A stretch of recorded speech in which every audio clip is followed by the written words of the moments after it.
Well, that's awkward. Welcome to DudeNoWay Live, where we embark on a quest to play the greatest games of all time. I'm your host, Moonchild of DudeNoWay, and today, my softbox lamp has died, and now my whole camera lighting system looks weird. It looks really odd to me, bro. So, the softbox in my studio here, the light bulb just burnt out literally 10 seconds ago. So, unfortunately, I have to deal with that for a day. It kind of looks odd. I'm gonna try some different lighting things. Hang on, let me see something. Let's try. All right, I'm gonna sit in this chair, and I'm gonna hit some of the other. I'm gonna hit the button. I got a remote here. I'm gonna hit the button on some of these other lights. We'll see how it goes. No, I think that's worse. What do you think? Is that worse? Is it? It's hard to say. The camera actually looks really, like, poor quality, honestly, without the other light. Without the additional, like, light in the background there. So weird. What's going on? Welcome to DudeNoWay Live, where we embark on a quest to play the greatest games of all time. I am a very washed-out Moonchild of DudeNoWay, and today we are focusing on the team fight in Overwatch 2. We're going to stop feeding by making sure that we are chilling, waiting for the team to get back, and emphasizing the importance of the team fight in general. It is the most important thing about Overwatch compared to other first-person shooters. If you don't know how important the team fight is, you are destined to fail inside of Overwatch. The only thing that you can do, the only control that you have in terms of winning is actually playing with your team. And if you're not playing with your team, then the odds are you are not winning the fight. The 4v5 is very unlikely, and it becomes even less likely the more and more teammates you lose across the way. So if you lose across the way, whoa, feedback loop. That's weird. I just started cycling through some of my, I'm not getting my YouTube chat here. Let me reload something. Just see if I reload this, if it will fix itself. Cell, what's going on? How are you? Good morning. How's everything? How has your morning been? How was your Saturday? Sorry, I missed you yesterday.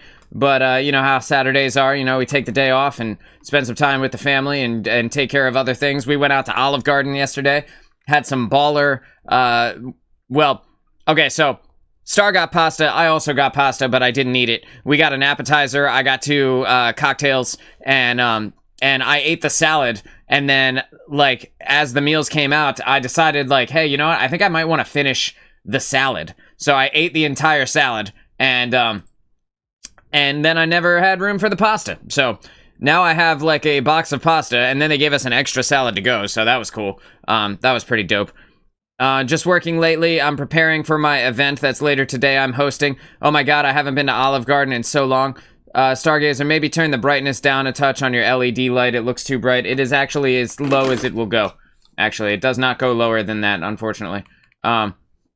Congratulations on your event going on later today, Cell. Is that the one where you are, like a band, like a friend's band, something like that? Is that today?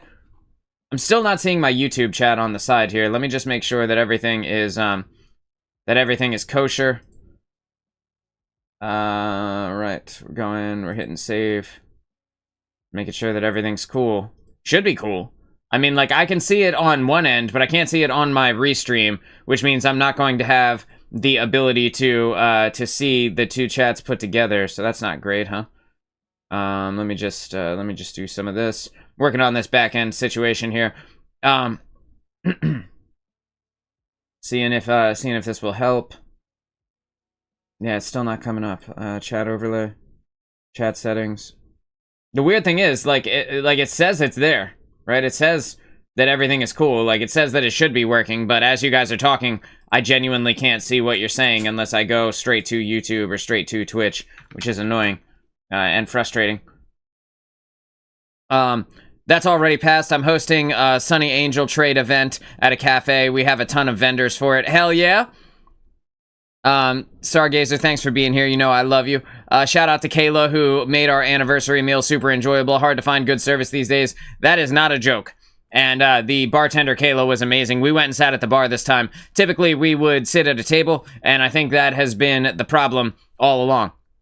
We haven't had good service in a long time going out to eat. It's been rough.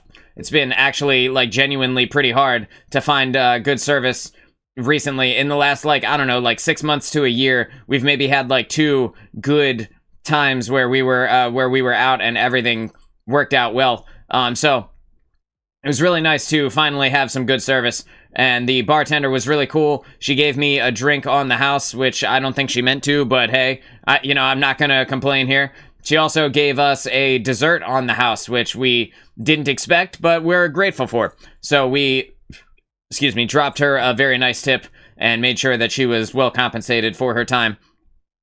And just a really good experience overall. I can't recommend sitting at the bar more, honestly. To be honest, like, I think maybe sitting at the bar was more enjoyable than actually dining at a table. I think we're going to do that more often and see if we can continue to. Because, like, first of all, like, the thought process checks out, right? Because the bartender is typically somebody who got promoted, which means they typically understand how to serve people, and what to do.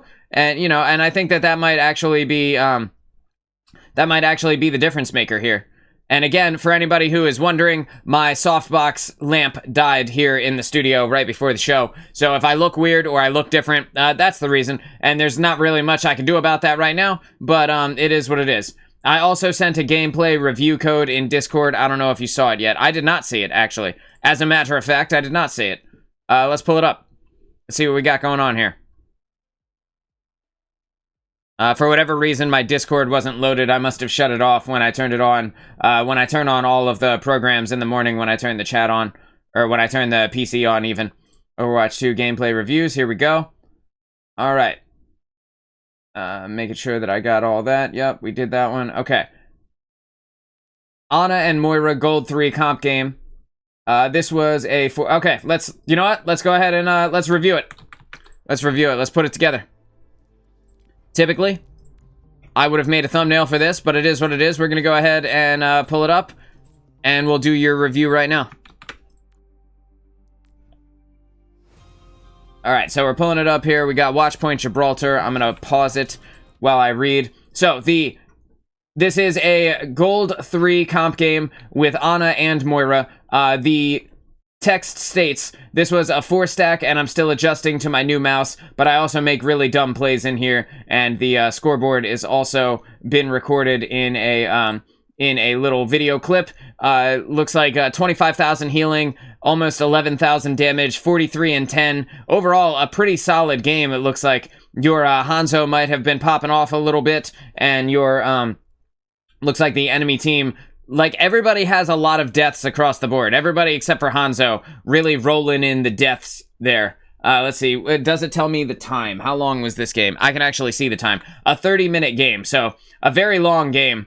I don't know why the stats sent as a video. Yeah, that is weird, right? It is what it is. That's all good. Perfect. All right, so this is a competitive Gold 3 support game. We're going to go ahead and fast forward it so that I'm not talking about people who are not going to actually be in the game. And in a little bit here, after we review this, we'll be doing the gameplay segment. So if you guys are here, you want to hang out, you want to come and play some Overwatch with me, we can jump in together and, have a good time there. So off the start, you are rolling with you are playing Ana off the beginning here, and let me just put it on you so that I can get over to your team. You are defending. You are on the high ground position. This is good. I don't know what your soldier's doing way down there, but that's not where they're supposed to be. They should be right here where Hanzo is, kind of on these, on this raised platform. Mauga should be where the soldier is. Not really sure what's going on with that. Kiriko also lagging a little bit behind. Had to check her, like, I don't know, her DoorDash or whatever. Make sure that everything was coming on its way here. Still waiting for my YouTube chat to pop up on the side here. I'm going to have to keep swapping between windows if this doesn't work. I should mention, I don't play Ana on comp, and I only started Ana recently, so I don't know a lot of mechanics at all. And this game I was playing very close to my team instead of playing far away. That's not necessarily a bad thing, because depending on the team comp, playing as Ana will mean that you will likely need a peel a lot of the time. And needing a peel while you're far away from your teammates, you're not going to get it. So if there's a possibility for you to be able to get in there and play with the team, it's also easier for you to get extra value out of the anti-heal, like your grenade. While it also hits the enemy team with the anti-heal, if your teammates are also in there, it will heal them and give you additional healing from that point forward for as long as the anti-heal or as long as the heal nade effect is on them. So that's something to keep in mind. Not necessarily a bad thing to be playing with your team, but that being said, Ana is typically played from a little bit farther back so that she can get value, and typically from a high ground position overlooking the fight so that she can get value on her teammates. So as your support team here, you have an extremely strong neutral game in the Kiriko and Ana combo. The amount of things that you're going to be able to do, you can heal people, you can apply the anti-heal effect, Kiriko can cleanse, and also teleport to people and be just generally very elusive, which will be good to keep up with your tank while you kind of take the high ground position. You should, in general, if you have a sniper on your team, you can utilize them as kind of a baseline for where you might want to stand as Ana. So the Hanzo on your team is a good person to kind of stand near if you are playing Ana, assuming that they are smart enough to take high ground, which it looks like this Hanzo player is, so that's good. The team comp that you have is not terrible, although I'm not sure that I would have started with a Mauga here off the beginning. The Mauga can't reach the high ground positions, and while he is on there now, he will not be able to get to the high ground positions otherwise,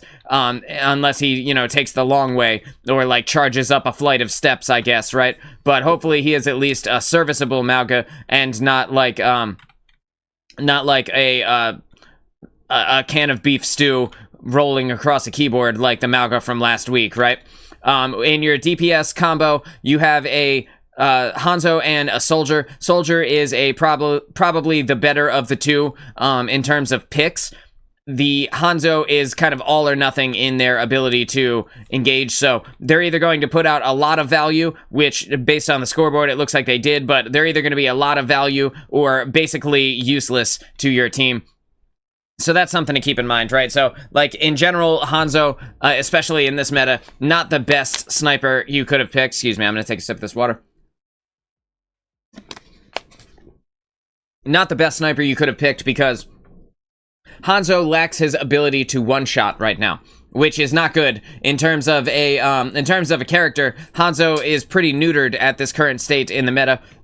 With the health buffs in Season 9, they did not actually increase his damage to compensate for the health buffs, so even if he hits somebody in the head with an arrow, they do not die, which is a really odd, really weird choice on Blizzard's part to not allow him to one hit. That's kind of his entire shtick, you know what I mean? So kind of a weird place in the meta for him. But that being said, a very strong character when he does get value. Your Soldier, like I said, is probably the better of the two picks because just the strong, consistent damage that Soldier can put out is very likely to help carry the team here. And then again with Mauga, while he can utilize his long-range guns to hit people from far away and even engage from this high ground position, it is not necessarily the best tank that you could have picked, or that he could have picked even, because, how's he going to get back up there once he falls down here, right? What's he going to do? He's going to have to turn around and do the slow walk of shame up this flight of stairs and over here. Otherwise, he's just not going to get any value out of his pick. On the enemy team, you have a Mercy Kiriko combo, which is kind of equal to your current combo. Mercy with the stronger ability in terms of the denial capacity in the res, but the Kiriko mirror is good because both of you guys will have a Kitsune rush, and then you'll be able to utilize that for both of your teams. The thing about Mercy and the thing about Ana is that your team is now locked into single target healing completely across the board. Neither one of your team has an AoE healer, and that's maybe something to think about, you know what I mean? So there's nobody to drop the AoE heals at all. You don't have a Moira to be able to spray through multiple people. You don't have a Lucio to be able to grant that passive AoE healing. And the nade from you is kind of the only thing between the two teams that has AoE healing aside from Mauga's Cardiac Overdrive. So, it's gonna come down to whether or not the Kiriko and the Mercy even can swap between all of these people enough times to be able to keep everyone alive. That being said, they have the better sniper in Ashe. In my opinion, Ashe is a better character than Hanzo, especially in this meta, at least until he gets a little bit of a rework. Ashe has a stronger neutral game, with the Dynamite being able to apply the DPS passive for 7 seconds straight, which is a huge amount of reduction to healing. And in addition to that, it also damages people over time, which means that she can finish off people who are low or prime targets that are full health with the Dynamite and keep the DPS passive rolling on them for a very long time. They also have an Echo who can very easily take advantage of the large skybox on this map, and in doing so will be able to take angles that other people just cannot. With the Mercy, I think this is kind of the reason why they picked Mercy to begin with, because the Echo can fly up in the air, the Mercy can follow them around, and an Echo with a pocket can be very powerful. But the enemy team has a Mauga as well, so it's going to be Samoan versus Samoan in the cage fight of the century, right? And it's really kind of up in the air as to who will win. It's going to come down to tank mechanics and who is stronger at holding left and right click at the same time, right? And which person has their charge bound to the W key, right? Like that's really how, like, there's not really much deeper mechanical skill that goes into Mauga than that. Jokes aside, like, that really is kind of all of it. So let's go ahead and see how it plays out here. You are on the high ground, like I said, which is good. Your soldier needs to get up to the high ground as quickly as he can, and he is, so at least he's got a brain in his skull. That's awesome. See that the Echo and the Mercy are already up in the air doing their thing. You are, where are you? There you are. Let's put it on you. You are grabbing the heals for your team here. This is good. Trying to keep your team alive. In this moment, as the game starts, right? I'm just gonna back it up 20 seconds so that I can show you what I mean right off the beginning here, because I didn't have you in first-person view. So you do look for that Echo right away, right? So as soon as you see that there is an Echo, right, you see the Mercy over there right now. But as soon as you see that there is an Echo, you can take a second while your Kiriko is here and able to keep everybody alive to just put a little bit of pressure on this Echo. And you don't necessarily have to kill her. And remember that Ana cannot headshot, so you can just straight up aim for the body. Like, you could shoot her in the left butt cheek and deal the same amount of damage that you would deal if you shot her in the right eyeball, right? So, like, the Ana just applying a tiny bit of pressure can force this Echo back out of her high ground position and force her to wait for a heal, which can buy your team the vital time that they need to be able to engage with safety. You're keeping them up. This is good. You're looking for your spot here. You throw the anti-heal down there. Your soldier is probably going to die. Unfortunately, like, unless you put yourself into extreme danger, there's not really much you can do to save him. Maybe he can get away, maybe he drops his own health pack, but if you go down there, you will die, so don't chase soldier. He has a health pack down there that he can go get, but if you go down, it's going to be the end of you. Good, and you don't. That's good. Your Kiriko needs to stop focusing on Hanzo and start healing your tank. Like, look at your tank's HP right now. Your tank is going to die if Kiriko doesn't get on him. So, in this moment, if you're in comms and you say that you are with a 4-stack in this game, I would be calling out to your Kiriko, I got it up here, can you heal the tank? Because she can get to places very quickly. She can get down there very quickly. She can get back up very quickly, where you are kind of locked in, right? And your tank goes down. This is the end of your guys' team fight, unfortunately.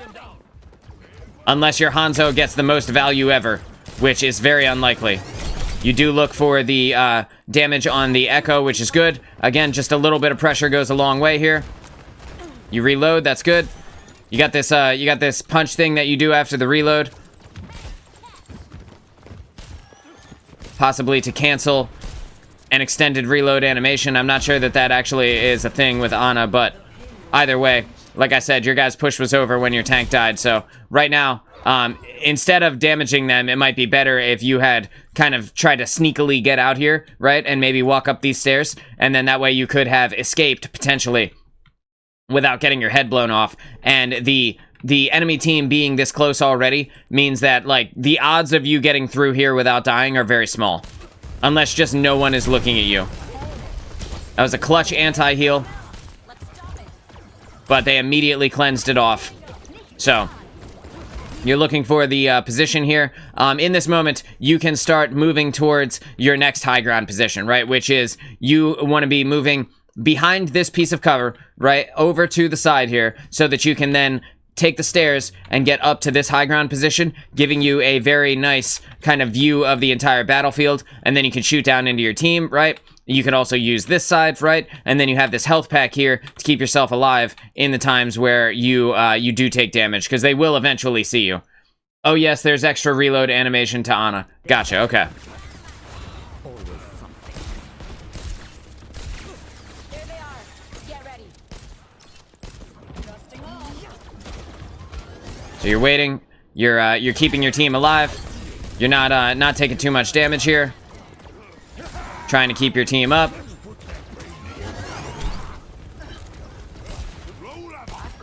Yeah, he needs to back off. You guys need to concede ground around this corner. This is now your corner, at least until they push it forward here. Potentially, if you guys can get a pick, you maybe can get them, like, pushed back a little bit. But in this moment, it doesn't look good for your ability to push them back. It looks like this is about to be... That was a really, really nice sleep dart there. You slept them into the spicy noodles and were able to take the Echo out of ultimate immediately. The Mauga, or the Hanzo on your team, was also able to kill the Mercy in the process. And it looks like their Mercy was in ultimate right as the noodles hit them. It looks like the Mercy died in her ult. So you were able to drain away the Mercy ult there. Really good for you. But you need to get out of the line of sight of this Echo, right? So, like, you have these stairs back here, right? They go up to the high ground position. You can utilize that to keep yourself alive. You back up, and while you're moving back here into the stairwell, right, you can keep your Mauga up, just toss a couple of shots his way, and then you move yourself onto the high ground. You always want to be looking for those high ground engagement angles for an Ana. And this is good. You're able to get her down. Don't waste your nade here. Okay, it's on cooldown anyway, so that's good. Mauga's going in deep. Might want to take this time to reload. Just try and stay loaded up with a full clip every time that you can possibly reload. That's good. There you go. Good.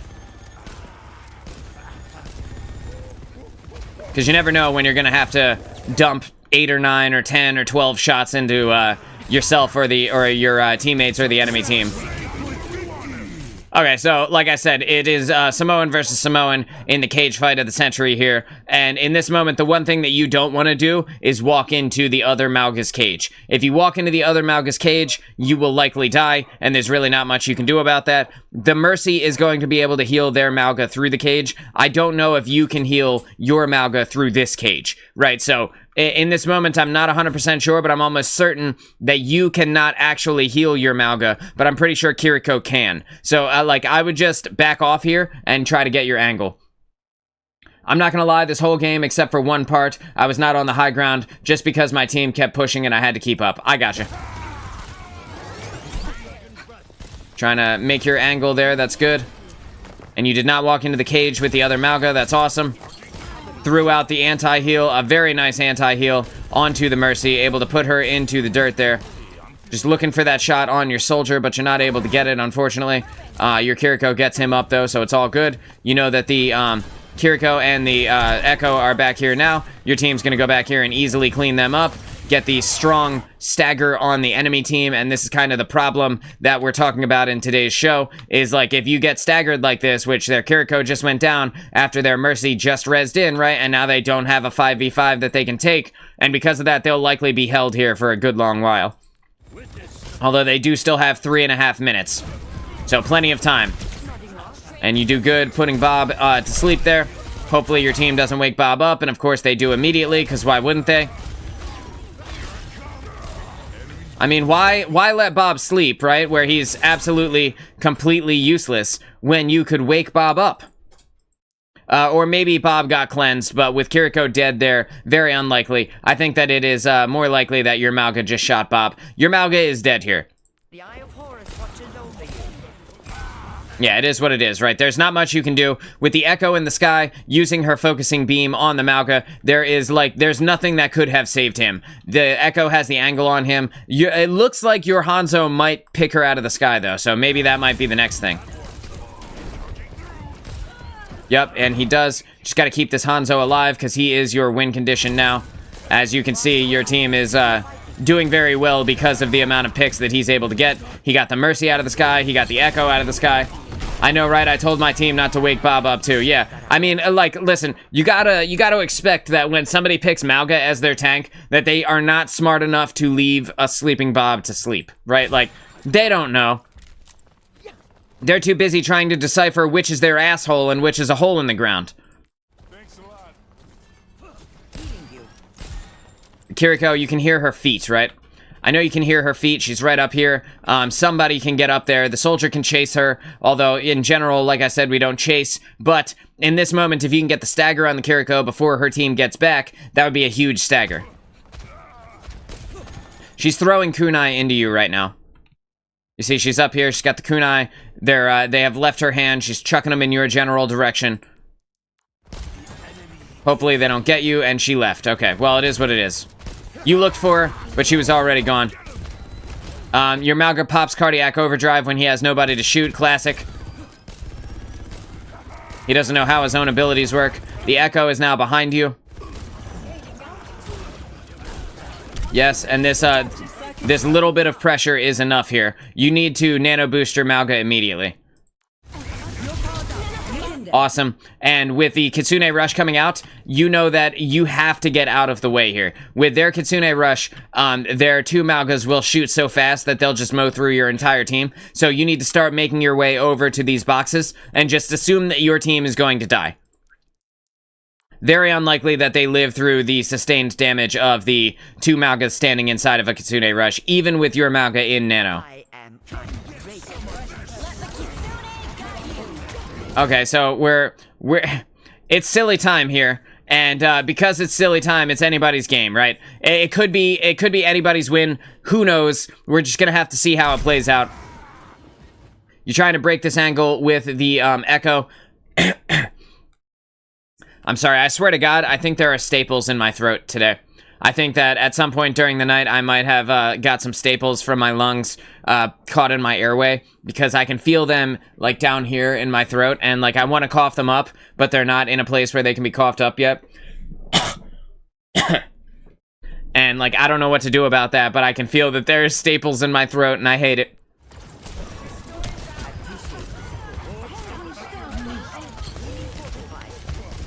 So you're doing your best to keep your team up. You dropped the nade. That was a good nade for your team. You needed the additional healing there at that moment. And we don't go in, right? We don't go into that cage fight. It's time to leave. Just save yourself. Okay, cool. And you saved yourself. That's great. Your team was able to take care of it. Got the anti-heal on the Mercy. That's awesome. She needed to die. And you saved her for last as well, so that's a little bit of extra time where the, well, almost last, right? The Ash died literally a split second after her, but that's extra time where their team will have to wait or not, or engage without the additional support, right? Oh, you're thinking about it. I see you thinking about it. You're like, what are these stairs doing here? What if I caught a sweet angle up on the high ground? Good stuff, good stuff, good thinking. Far less likely that you get dove up here as well. And then if you do get dove, you can just ask for a peel by jumping off of the high ground and asking your team to get this Echo off of you, who is now swapped over to a Genji. Trying to keep your team up here. With the bionic healing down there, got Soldier giving out a little bit of extra help there. And you're trying to keep your Mauga alive against all odds, right? While the Genji is on top of you, just kind of shooting directly at you, but can't hit a shot for whatever reason. Okay, it looks like he's going after Kiriko instead, but he is literally right next to you. That Ana Sniper, fun fact, that Ana Sniper chunky blocks a lot of the screen. That Ana Sniper chunky blocks a lot of the screen. It does. It does. The, and, like, not just the gun itself, but depending on what skin you use, it can actually get larger as well. Coffee, what's going on? How are you? Thanks for being here. We got a comp game, a comp Ana / I believe Moira game here going on.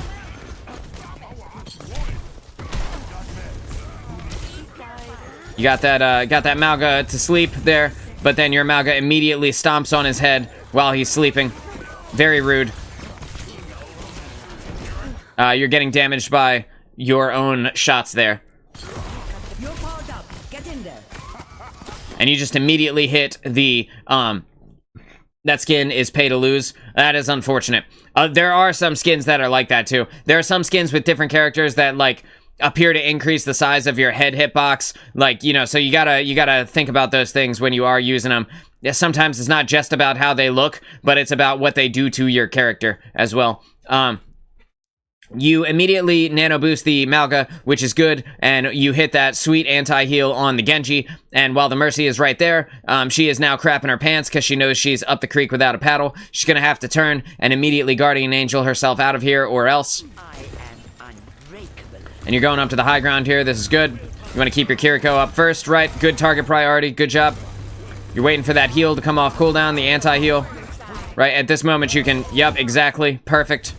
Very, very good, very good play on your part here in general. Just pretty much everything you did. You stopped shooting yourself with your own darts there when the Genji was using deflect on you. You immediately nanoed your Malga who came in for the peel. You know, you got the damage on the Mercy. You went back to the high ground. You threw the anti-heal onto the Malga. Everything that you're doing is pretty much perfect at this moment.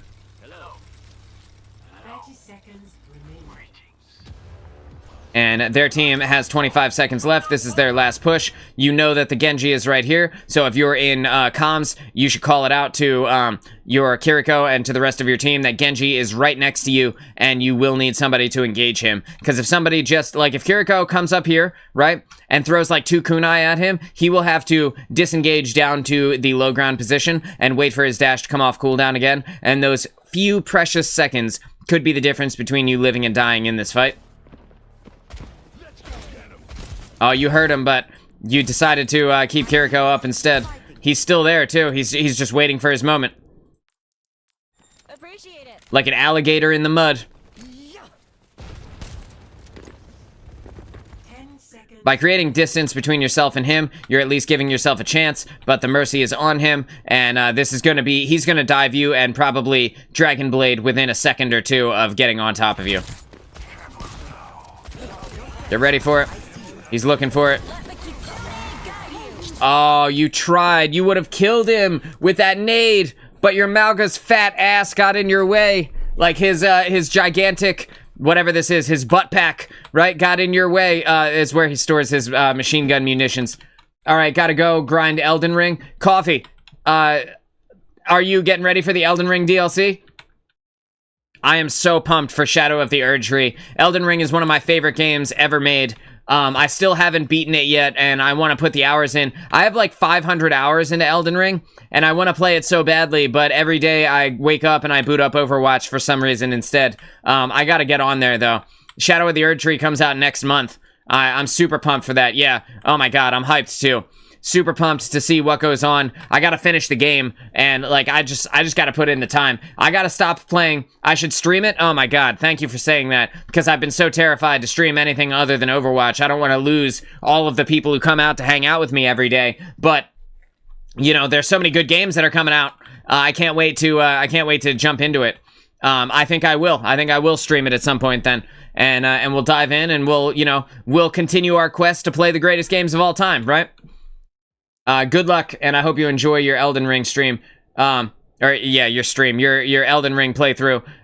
When you come back, the next time we talk, I want to talk about what you're playing, and, like, what your setup is, and, like, you know, all of that good stuff. I want to geek out hard about Elden Ring, but I won't hold you up. I know you're going to play it now, so the next time you come through, let's all have an Elden Ring discussion. Let's dive into it. Alright, so... Bet. Alright, cool. I'm looking forward to it. You threw the anti-nade at this Genji who was low health, and if you had hit him, you would have killed him, but your Malga's gigantic butt cheek canisters took the nade from you. And while it is good to have the additional healing on the Malga, which will sustain him through the... Also, I did not know that skins on Ana make her guns so fat. Be not afraid of streaming other games. I will try. You know what? You guys are giving me a lot of confidence that it is okay. You know, it's like, it's one of those things where you have momentum built up, and, like, you're afraid to change things because you don't want to lose your momentum, but there are so many things that I really want to play. So many games that have come out that I really want to dive into. So many incredible, like, potential game of the year, contenders that are out there that I want to get into, but like, you know how it is. You know, you get into a rhythm, and then, you know, if people watch you for Overwatch, what if they don't watch you when you play other stuff, you know? And that's kind of the mindset that goes into it. So your sustain on this Malga is good for this team fight, assuming that you guys live through the team fight, right? So your Kitsune rushes up, the enemy's Kitsune rushes up. It's anybody's game, but you do have a Spicy Noodles on your side. Their Mercy is in Valk right now. Your Malga needs to get a couple more picks as quickly as possible. Potentially, if he could kill their Kiriko, this could be the difference between winning and losing this fight. But with Mercy in Valk, he's going to have to do it before she comes down to heal down here. You know what I mean? As soon as she gets down to here, the chain heal is going to be too much, and you guys will probably lose this fight here.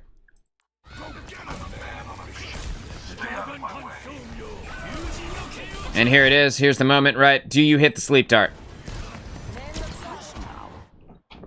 Oh, you're a god. What a godly sleep dart.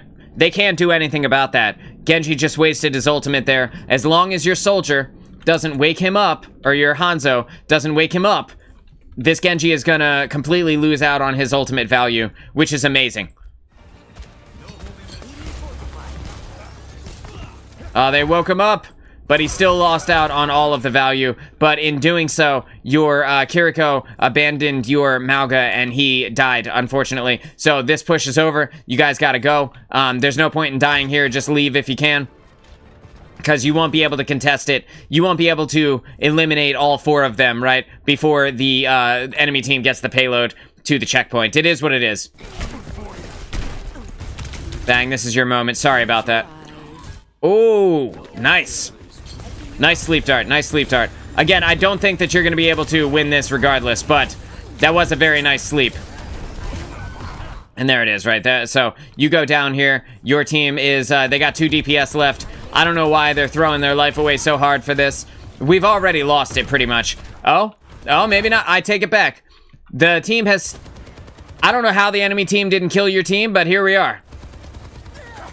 And they start going down. Your Hanzo goes down, though. And they have a Tracer now.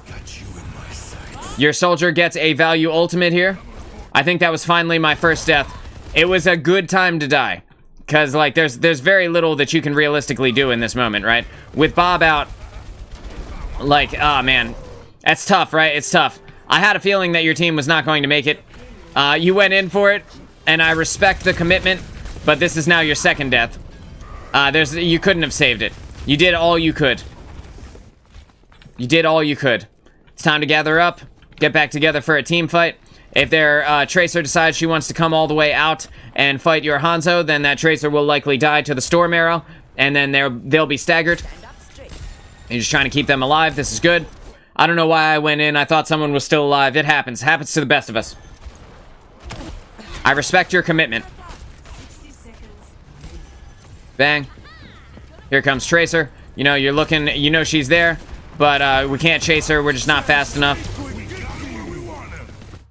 Again, Samoan versus Samoan in the cage fight of the century.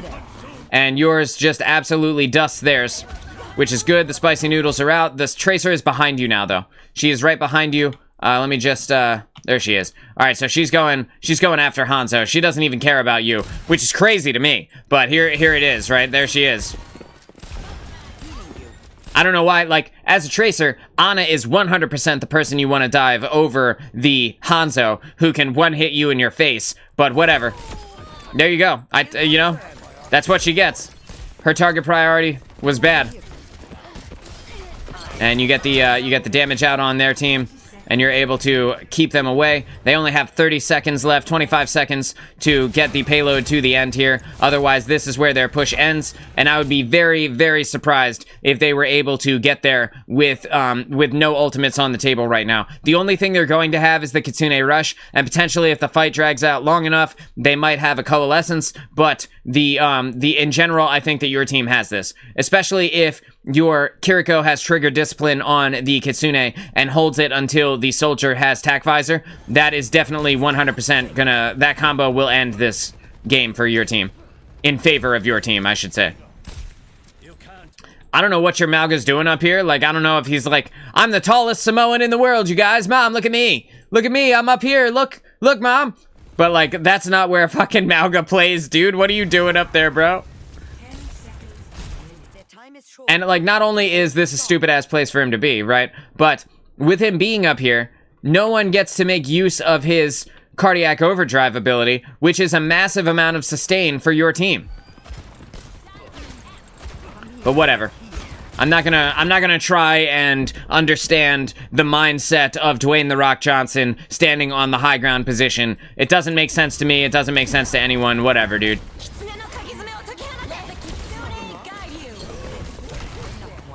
Cool. This is good. Your team did not wait for the tac visor, but it's okay. Your Kitsune goes out. Their Kitsune goes out. This is the moment, right? We are gonna see this coalescence come into play this fight. Yeah, that's what happens. It looks like they are gonna take it to the end here. Feels bad, dude. Feels bad. That's the team kill. That's what they needed to have made it to the end, and they were able to get it. There's the coalescence, right? But it was a very good hold.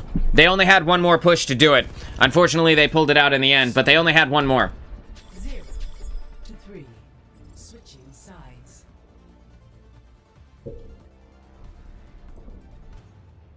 Alright, let's fast forward until the game is about to start, so I don't talk about everybody's ultimates that don't matter, or character picks that don't matter. Alright, so, on your team, we have swapped from a Kiriko to a Baptiste, which is dumb as hell. I don't know who thought this was a good idea, but it isn't. I don't know why they would do this, because it's stupid. No, don't do this. Don't ever swap from the Kiriko to the Baptiste. There's literally no time when Bap is a better pick than Kiriko. Zero times, zero chances for this character to be better than Kiriko. It just does not happen. Bap is not a bad character by any stretch, but he is not Kiriko. That being said, they also made a support switch to an Ana. They swapped off of their Kiriko as well. So nobody knows what meta is, but it is what it is, right? At least you guys aren't facing off against a Kitsune Rush while you don't have one yourself. Your team has swapped over to a Genji and an Echo combo. And while Echo is pretty decent on this map, the Genji is going to be largely dependent on his mechanical ability and whether or not he can do things incredibly fast. And if he's not super fast, he's going to be super useless. But this character is also the same guy who got the most kills on your team, so maybe he pops off as Genji, who knows? With the Genji, you also have a Winston, which is great for your team. This is a primo tank pick, in my opinion. That being said, super countered by this Malga. So, while Winston can utilize the map, he can get to the high ground positions, he can dive with Genji and with Echo, excuse me, to get a large amount of value. There's no healer that can go with Winston, and he should be thinking about that straight off the start here. Like, who's gonna come with me if I dive into the backline? Nobody. That's who. Like, the DPS are going to come with you. No one's going to have a heal. And maybe, in general, you can get to the high ground position and get them sometimes. But these characters are going to be incredibly fast and difficult for you to hit. Baptiste's heal has travel time. Like, yours is a hit scan, so at least there's that, right? But Bap's grenades have travel time, and they need to direct hit to actually deal their full value. So, like, this is kind of terrible. Low-key, maybe a little bit terrible. The Bap pick is really throwing for your team. Kiriko would have straight up been better. They could have just stayed, and everything would have been fine. On the enemy team, they have a Widowmaker, which is what you do on attack, not on defense. So this guy is going to have to hit all of their shots, otherwise they're just going to be useless, which, if they die one time, they have wasted their chance to have been a better character and put in more value for their team. They also have a Torbjorn, and Torb can be pretty good. He can actually be pretty meta. It depends on how the Torb plays. We're going to have to see how that goes. The Moira pick on their team is solid. The amount of damage that the Moira can put out is pretty good. Michael Avila, not even DPS, come with me as a monkey. Mike, what's going on, dude? Thanks for being here, bro. I appreciate you swinging by. We are reviewing a Gold 3 support gameplay right here, and I feel your pain, dude. If you don't have somebody that goes with you when you dive in as Winston, it can be the end of you, right? Like, especially if you use your movement ability to engage, and then there's nobody who comes with you, it's pretty much over, right? Like, the Winston is wholly dependent on his team to deal enough damage to actually get value, because, well, the Tesla cannon is very good at the cleave, it is not very good at like securing kills, especially if there is a support player on the other team that is healing them at all. Like any amount of damage that is coming from the Winston will just be immediately counteracted by any support in the entire game pretty much. And because Winston also does not have the DPS passive, he's unable to stop them from healing at their full capacity, which makes it even less likely that if he doesn't get somebody to dive with him, that he will be able to actually secure a kill. So, I'll dive the backline to kill their support, then dive back to my support, but the DPS just ain't there. And like, in those moments, right, if you had a Tracer that came with you, the Tracer could utilize the power of your bubble and finish off everybody that you get low. Or even if you had a Genji, who is like a worse Tracer, I guess, in this moment, and in this meta in general. Not that Genji's really bad right now, but Tracer's just so good, at least until the mid-season patch. Like, even if it was just Genji, or Echo even, like, someone coming with you to apply the DPS passive goes such a long way, and to follow up on the amount of damage that you're able to do to the enemy team. What tank would I be running in this scenario? I think that, like, because they have a BAP and an Ana, I think in this scenario I might run Sig against their or Orisa against their, like, if we can assume that they're gonna have a Mauga again, I would run Orisa, right? If I was coming into this not knowing what the enemy team had just played in the previous round, I would probably start as Sig, looking at my two support players and understanding that they will kind of need me to be with them, otherwise I won't be able to catch a heal, right? And then Genji, you know, Genji can make a little bit of use of Sigma's automatic damage, so Genji can dive in where Sigma throws the rocks, and then potentially get the power from his left click, combined with Genji's damage to secure the elimination. Same thing with Echo. Echo can easily dive on top of targets from the sky with the power of Sigma's kind of auto damage left click, and be able to finish people off, especially with Sig dealing so much damage. She might be able to just immediately focusing beam a target, which will instantly delete them if she is in the right position. But knowing that the enemy team had a Mauga last time, I would run Horse in this scenario, because while the Mauga can deal a good amount of damage to large targets, the Horse is just so powerful, right? Orisa is just so good. Her Spear Spin can ward off a little bit of that damage. She can also use the Fortify ability to keep herself uncrittable, which makes it, it basically nullifies his ability to gain additional health, which is the thing that makes Mauga good, is that when he puts somebody on fire, then he uses the other ability to use critical, to gain critical damage, and that gives him additional health, right? But if you go gold as Orisa, you can't be crit. I don't know if you knew that, but gold Orisa can't be crit, so she completely denies the passive ability of Mauga, where he can no longer gain additional hit points, which, while that isn't the be-all, end-all of killing the Mauga, it does reduce his ability to sustain by a decent degree. So I think that their team is set up pretty well to engage with your team, but your team has a very strong dive, although, again, there's no one to really come with this Winston here. So, like, depending on how their team is able to do from long range will directly determine how effective your dive can be in these scenarios. Yeah, you got it, Mike, and thank you for hanging out with me, dude. So, if their Widowmaker is really good at picking your Echo out of the sky, your dive will be significantly weaker. If the Torbjorn is really good at killing your Winston, then your dive will be significantly weaker, right? Because Torb's right click is going to deal a massive amount of damage to Winston's gigantic body. But if they suck balls, well then it's really going to be up to your dive to be coordinated enough to pull this off. And because I know you're in a 4-stack right now, Sonny, I think that you will... Realistically, I think you guys should be able to pull it off. If any person is making comms and they're paying attention, you should be all right here. So you come forward, you see Torb's turret, that's good. Putting that damage in on Torb's turret.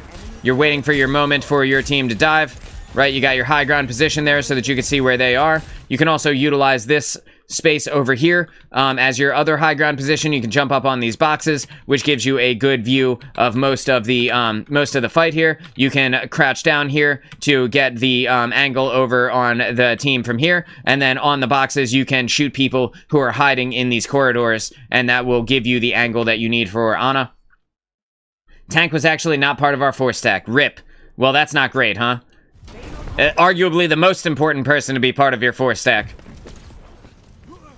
Hopefully you guys were at least in team chat and not in Discord together. So, like, ideally your team will be able to talk to the tank. There, Mauga does the big brain move of running himself completely off the map. So, classic Mauga. And your team is able to immediately eliminate their Ana and their Widowmaker, so the 2 sniper characters on their team are dead. Right now, you are standing in front of the payload. What you want to do is just kind of stand back here behind the payload. Seeing this on the kill feed, you know that your team is good to push this all the way to the first checkpoint, and you just want to break line of sight with this Torbjorn. Good. You're using the payload as cover. This is good. Smart on your part. And you're going in as a team. And again, like the Genji plus the Winston is going to be way better than just Winston on his own. Winston should be up on the high ground here. When you are Winston, if you're taking this forward position, you want to be able to drop down onto people without utilizing your movement ability. So by jumping up to the high ground position, he can crouch and wait for them to come out from underneath, and then he can drop down onto them while he's in the air. He can pop his bubble, right, which the bubble will fall down on top of him, and then he can put in some damage here. Genji can jump in, follow up, right, and then both of them can jump out either when they get low or when they get an elimination here. There he goes. He's just figured it out now. So this is good. You can hear that their Mauga is back. If you can get the sleep dart on their Mauga straight away, you can eliminate him from being able to stop you while your Genji and your Winston are otherwise preoccupied. It's time to call back your team, right? We need to call in the Avengers. Throw the nade. Yes. Good.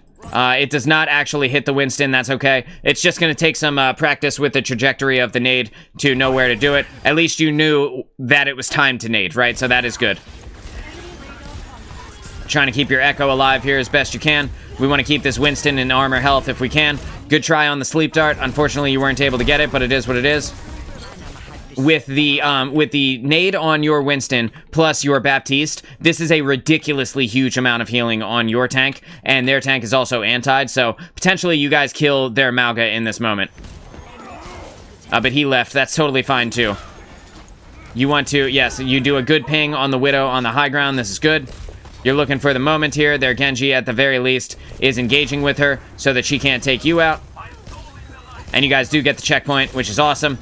Their Mauga is stuck, right? He's stuck between the big body of the Winston. Can't actually charge through this doorway, although he does have Unstoppable inside of his charge. The Unstoppable does not let him run through enemy characters' player models, so he's going to be stuck in there, and he'll probably die now.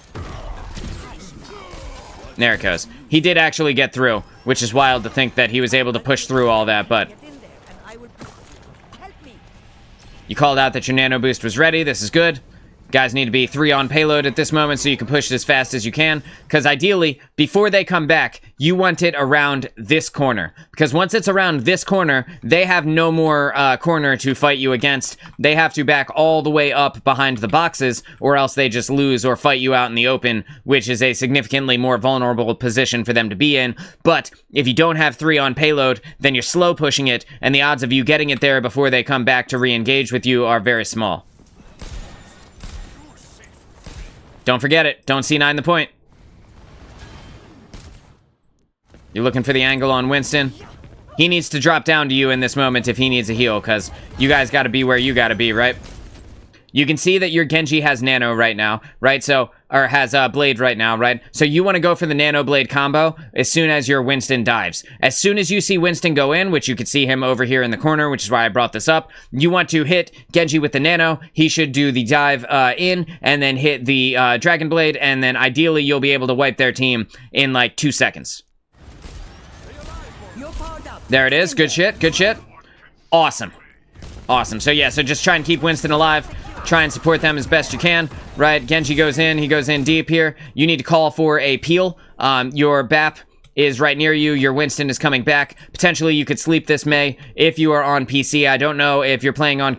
You are on PC. We talked about your mouse earlier. You should be able to 180 sleep dart this Mei, and your Genji gets the value Dragon Blade here in combination with the Nano, gets the Kiriko, gets the Cassidy, eliminates the Moira, and your team wins this push right here. And you tried for it. Unfortunately, you weren't able to get her into the place you needed her to be, and that is partially due to the Winston landing on the Mei and booping her out of the way even. But I think your team is still set up well to win this. The Mei is gonna... She didn't even ice block, bro. I don't know what she was thinking. Why didn't she ice block? She had all of the tools to save her. And this is where you kill... Yes, just make sure they don't C9 the point. Y'all, please don't C9 the point. Okay, good. We came back, 3 on payload, push it to the end as fast as you can here. And this Moira, if she engages... Excuse me, this Sombra, if she engages, then she's dead. And you got the forward spawn here, which is great. You're going to have to do the slow walk of shame back, but that's okay. You want to call to your team that you are not here yet. Make sure that they do not go too deep without you, because if they do, they're going to die. You are the main support for your squad right now, because you can shoot people from far away, and the BAP needs the travel time of the grenade to actually work here.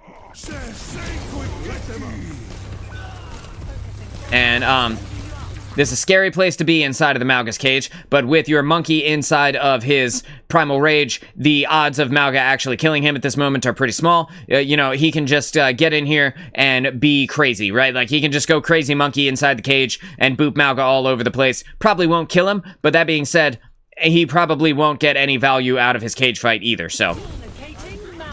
And there it is. And your team is now down your tank, and in this moment, your Echo needs to be smart about the next decisions she makes, and standing behind the BAP window can gain her a lot of value while she's inside of the dupe ultimate, duplicating Mauga here. BAP window goes down too fast. I take it back. You're putting in the pressure on this Mei. That's good. Trying to keep your team alive. You want to hit this Mei with the anti. Perfect. Perfect. Everything you're doing is right. You hear the Sombra up top, so you want to call for the Sombra in your team chat. If your Echo didn't already call for her. You went for the sleep dart, but you missed. It's okay. That was the right thing to do anyway. You know that the Moira is going in on your BAP trying to kill him, and she just has the range advantage on BAP, so he's going to be able to... he's not going to be able to fight her off unless he's incredibly, incredibly accurate. So the team is split here, right? And this is the moment where we need to remember the value proposition of today's show. We need to group up and stop feeding, because right now we're starting to feed, right? And the more that we feed, the more of our time advantage that we burn. You still have 454 here. It's very easy for you, like, even if you have to just die, very easy for you to die and get back with them and get back in for another team fight than it is to try to live through these scenarios where they're right up in your face, the entire team is right here, and try to live for the time that it takes for your team to come back out of the spawn. You didn't hear her either? Well, I mean, you could see it on the kill feed at the very least, right? You are dead. Okay, that's good. Just die gracefully, right? Call it out to your team. Let's group up for a 5v5. We're not going to do this without the 5v5. Like, I don't know what Echo thinks she's doing, but she's gonna die. That's like, there's nothing that can stop her from dying here. Your Winston is also 1 foot from complete safety, where he will take 0 damage, but I bet you he doesn't walk in there. Of course not, because he's gonna walk all around it and then get himself killed, right? He's gonna stagger. This is feeding. And he goes deep. Okay, see you later, Winston. Why, my guy? You were right here. You had the spawn door right in front of you. Terrible play on the part of that Winston. We need to wait for the tank here, though. Before we engage, before we do anything stupid and get ourselves killed, we need to wait for the tank. And now that we know that there's a Sombra on the other team, we need to be playing nut to butt as best we can so that we can stay together and everybody can immediately turn on the Sombra as soon as she becomes visible. Your BAP is down here about to get killed by this Mei. By this Sombra, even. And if your BAP were near you guys, then he would be more easily available for a peel. That was really good. That was really good. The anti-heal hit the Sombra at the same time that your nade actually healed your BAP, so you did everything that you could to save him, and it worked. It paid off for you. We know that the Mauga is up here alone, right? So in this moment, if you call it out, if you ping it, hopefully your Winston dives up there and gets the kill on him, because he has like a bee's dick worth of hit points left and could very easily be eliminated, and that stagger could be enough to get your team pushing the payload forward finally. trying to keep them alive, and Winston doesn't go up there, and because of that, like, not only does he get frozen in the Mei ultimate, which he could have jumped out of, right, but in addition to that, Mauga is using Cardiac Overdrive now, and in range of his support players, so this Mauga is not going to die, and your team is going to fall apart here.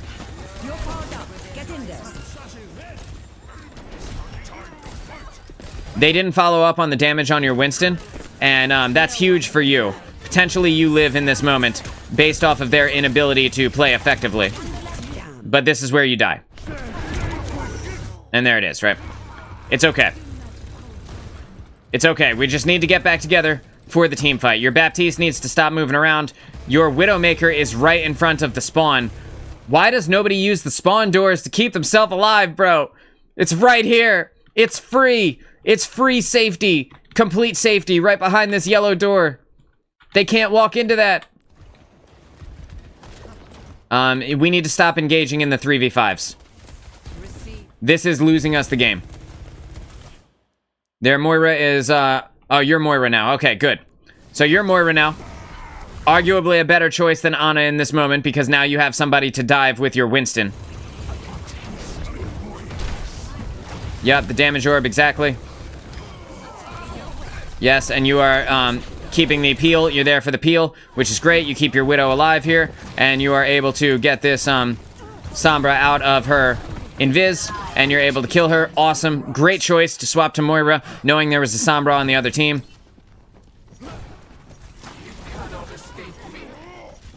Your Winston goes in, right, and you are with him, and he's not going too deep. This is smart. We get up and out of the way. We throw the healing orb to make sure that our Winston stays inside of his armor health.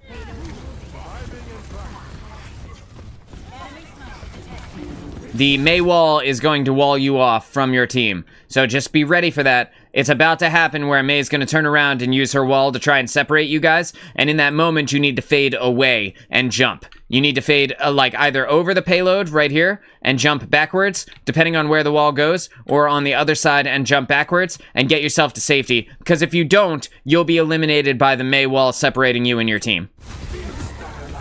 Okay, she used it in front of her. I felt it coming, dude. I literally felt it coming. That's a really good fade on your part. Faded out of the way of the Mauga's charge there. You want to throw the healing orb, exactly, to keep your Winston alive, right? And then you're putting in that damage, looking for the enemy team that you can eliminate with your teammates, right? And again, this is what I'm talking about, where Winston, when he has someone to dive with him, the Echo to apply the DPS passive, you to not only follow up on his damage, but to keep him alive as well. Like, Winston can become nearly unstoppable as a tank pick when he is supported in the appropriate way. And your team was able to secure the round with 3 minutes 28 seconds left on the clock. A massive, massive advantage compared to their 1 minute, right? Them only having 1 minute means that it's very unlikely that they will be able to push it farther than you will in triple, 350% more time than they have, right? I don't know why your Winston decided to swap over to D.Va. This is now calling into question whether or not this player actually does know what they're doing, or if they're just playing what they think might be the right tank for the scenario. But that being said, your team has moved off of whatever else they were, Genji, I believe, and moved over to an Ashe, which is a very, very good pick on defense here, because Ashe can stand up here, and she can get full value out of her rifle, because there's very little damage drop-off from this distance for her, and she can then utilize Bob to contest the payload and stop them from being able to push it forward. And with them only having 1 minute, every kill that you get becomes exponentially more powerful. I don't know that I necessarily would have swapped back to Ana on this defense, but at the very least, you could shoot people from far away. You could shoot your Echo from far away, so you're able to better support Echo than if you just had Baptiste, right? Again, I think your BAP should have switched. The enemy team has a Widowmaker here on attack, which is what they should have. because, like, the same with you, every pick that they get is exponentially more impactful because they only have 1 minute, and with them being on attack, they can get back faster, so even if they die as Widow, it's going to be easy for them to swap to a different character and come back out. They also have a Venture, which is dumb as hell, because Venture has an incredibly short damage range of only 15 meters, and is going to make it impossible for them to engage on a lot of these high angles, high ground angles, and at extreme distances. Where they, like, this map has a lot of extreme distances, right? And they have stuck with the Malga, they've stuck with the Bap Moira combo here, so we're gonna have to see how it goes, but you have a massive time advantage over them.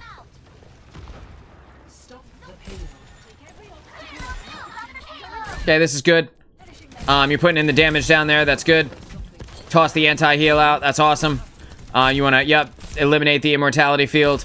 Put a little bit of damage where you can. Your D.Va is already almost out of mech. And with the D.Va coming out of armor health here, it's only going to take like 1 second for the rest of her hit points to be completely burned down, and then she will be out of mech before you can blink. So we got to keep her alive as fast as we can. Awesome, awesome. And your BAP was on it as well. And you guys are able to eliminate their Baptiste, which removes their ability to sustain pretty effectively. But your D.Va needs to play smart, and engaging with all three of these people without her defense matrix active is pretty stupid, I think, in my opinion. She could hold up the DM and absorb a lot of this damage, wait for her dive, and then go back up to the high ground position here, because, like, your team is already at the advantage until BAP comes back. And that was a nice elim on their Venture, but your D.Va's out of mech, and now you don't have a tank. What you have here is a fancy Magikarp, and their tank died as well. So while your tank went down, and your ability to remech that D.Va is gone, their tank is also down. So at the very least, you have a few seconds. With so many people dead on your team, it is time to disengage and find yourself at a new angle here, which is, in this moment, as Ana, you come over here, you jump up to this, you jump on this little box, you jump yourself up to here, and then you utilize this box as your piece of cover to heal the Ashe while she tries to get as much value as she can, and then when your team comes back, you support them from here, right? And that will keep you alive. If you stay forward, you likely will die to the amount of damage that they can put out on you. You took one Kiriko headshot, you're already down to 138 hit points. It's time to go, right? If that Kiriko chases you, it's over. You're crouching, which is good. You can see, crouching down. Excuse me. And in doing so, you're making your footsteps silent so that the Kiriko doesn't know that you're still here. And your Ashe is able to get this Widowmaker.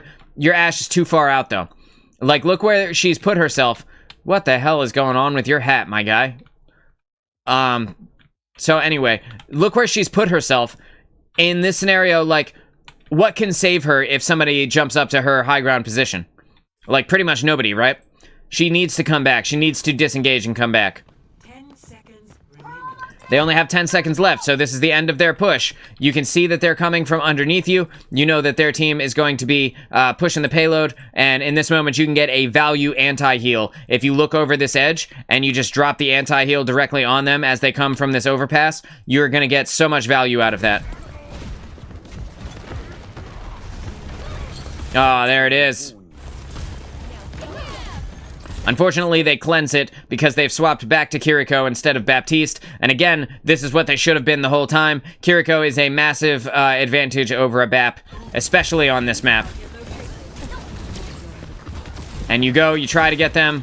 You try to get their Malga with the sleep dart, but unfortunately you're not able to. And now that you are low health, it's very unlikely that you make it through here without, actually, I take it back. Their Venture died. I was gonna say the Venture's gonna drill up to the high ground and kill you, but apparently not. Just don't drop down immediately. Well, I mean, at the very least, they didn't come in on you. I thought this Malga was going to charge directly at you, because if you drop down immediately and he comes in with the charge, his charge damage could actually kill you, but he didn't, so that's huge. Keeping your team up, getting that D.Va back into mech, this is huge. This is massive. Right now, your team needs to contest as best you can, because you never know. With the Malga asleep, we had Okay, hang on. With Amalga asleep, we had the ability to target a different person. And in doing so, we would have removed their ability to sustain the Malga by killing either the Kiriko or the Moira. But unfortunately, we all went on to Malga, and now we're swapping targets again. And with the D.Va taking so much heat, she's going to get demech'd, and you guys are going to lose this first point.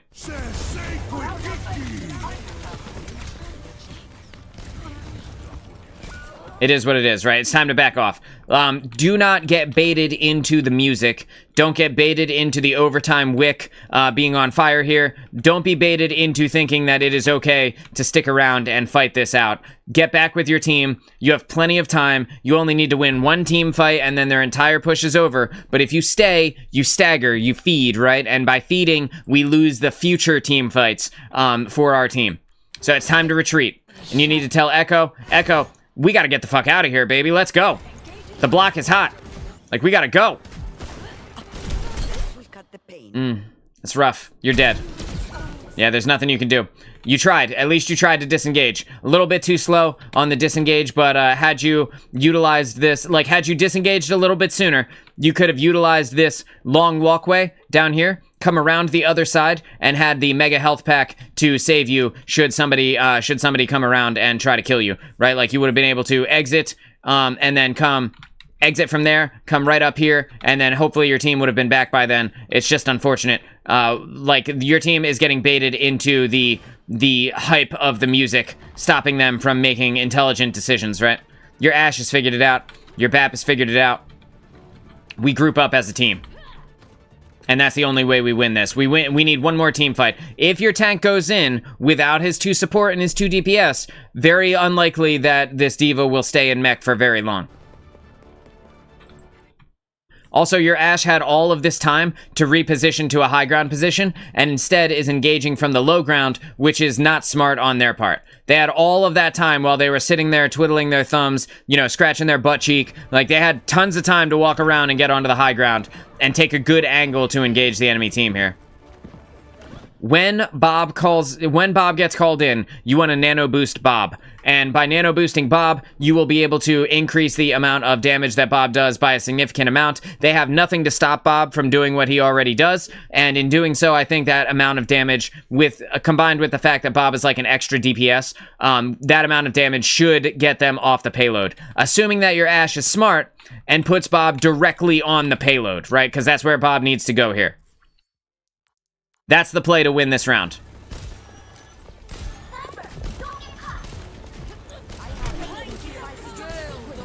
You need to stay alive. You need to stay alive, your Ashe needs to stay alive, and we need to utilize this ult combo properly. The sniper, the Widowmaker is on you. The Widowmaker is shooting you from the high ground position. Where is she? Right up here, looking down at you, shooting directly at you. So hopefully you get it. Plus, Bob has aimbot. Exactly. Bob has aimbot. So, like, a nano-boosted Bob is ridiculously strong, right? So here comes Bob right now. And maybe you tried to hit Bob with it, but you hit D.Va. It's hard to say. Either way, the nano went out, and at least there's that, right? Bob is doing his thing. And look at the value. Look at the value, dude. Just slaying it out.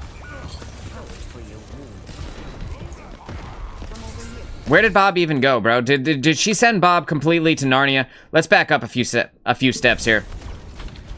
And okay, so where are you, Bob? Robert, there you are. All right, cool. So yeah, so unfortunately, I did try to get Bob, but D.Va got in the way. Isn't that always the way, dude? It's such a painful thing with support. It happens with Suzu all the time as well. Your D.Va has line of sighted you, so you gotta call it out. D.Va, you line of sighted me?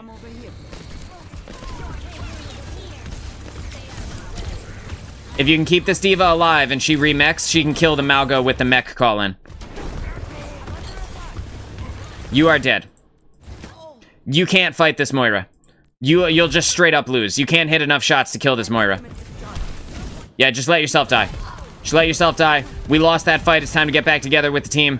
Your teammates need to get out of here or die very, very quickly. Because the farther they go, the more likely it is that they will win this point, right? That they will win this game. Again, I talk about this all the time, but in round 3 in comp, if they are able to get the first checkpoint, it's very likely that the enemy team wins the game. So, we need to get back together. Your Ashe is just delaying the inevitable. She should have walked in and started teabagging directly in front of their face, right? Just hoping that somebody would kill her. That they would take the bait and kill her before the stagger was too deep. Your BAP is out, way out in the middle of nowhere, hopefully coming back to your team, but, like, taking this angle is very risky for him. You're back, you're Moira now, this is good. But you know that your team is going to get the Kitsune Rush plus the Venture Ultimate at this point, the Dirt Bed or whatever we decided to call it the other day. Dirt Bomb, I think that's what it was, Dirt Bomb. So we got to be careful because the Kitsune Rush combined with your team, with their team having a Mauga could be them pushing it all the way to the end. You toss out the damage. This is good. Oh my god, what a clutch time to kill that Venture. With that Venture being down, your team has a significantly higher chance of actually winning this. We need to keep this Echo alive. At all costs, this Echo needs to stay alive. Damn. So, the reason that the Echo needed to stay alive in that moment is because if the Echo could have worked up a cage fight, the Echo could have isolated the team's support, the enemy team's support, and stopped them from being able to heal the Mauga, and in doing so, the cage fight would block the Moira and the Kiriko inside of it, and then the Mauga would have to make a choice. Does he walk into the cage fight, or and like, be there with his support, or does he stay isolated from them and continue to push the payload, right? She can also use the cage fight in this moment to pull them away from the payload as well. Something to think about, but she's already out of mech, so it is what it is. Or out of dupe, so it is what it is. And with the Moira and the Kiriko going down, this is the end here. This is where their team loses it. There's nothing they can do. Why is your diva all the way out here? What are you doing here, bro? What did you get season tickets to the other side of the map? What the fuck is this? Why aren't you up here with the team? Yes, she killed the Widowmaker, but for what? Oh my god. At the very least, I think your team, just go in. Just go in.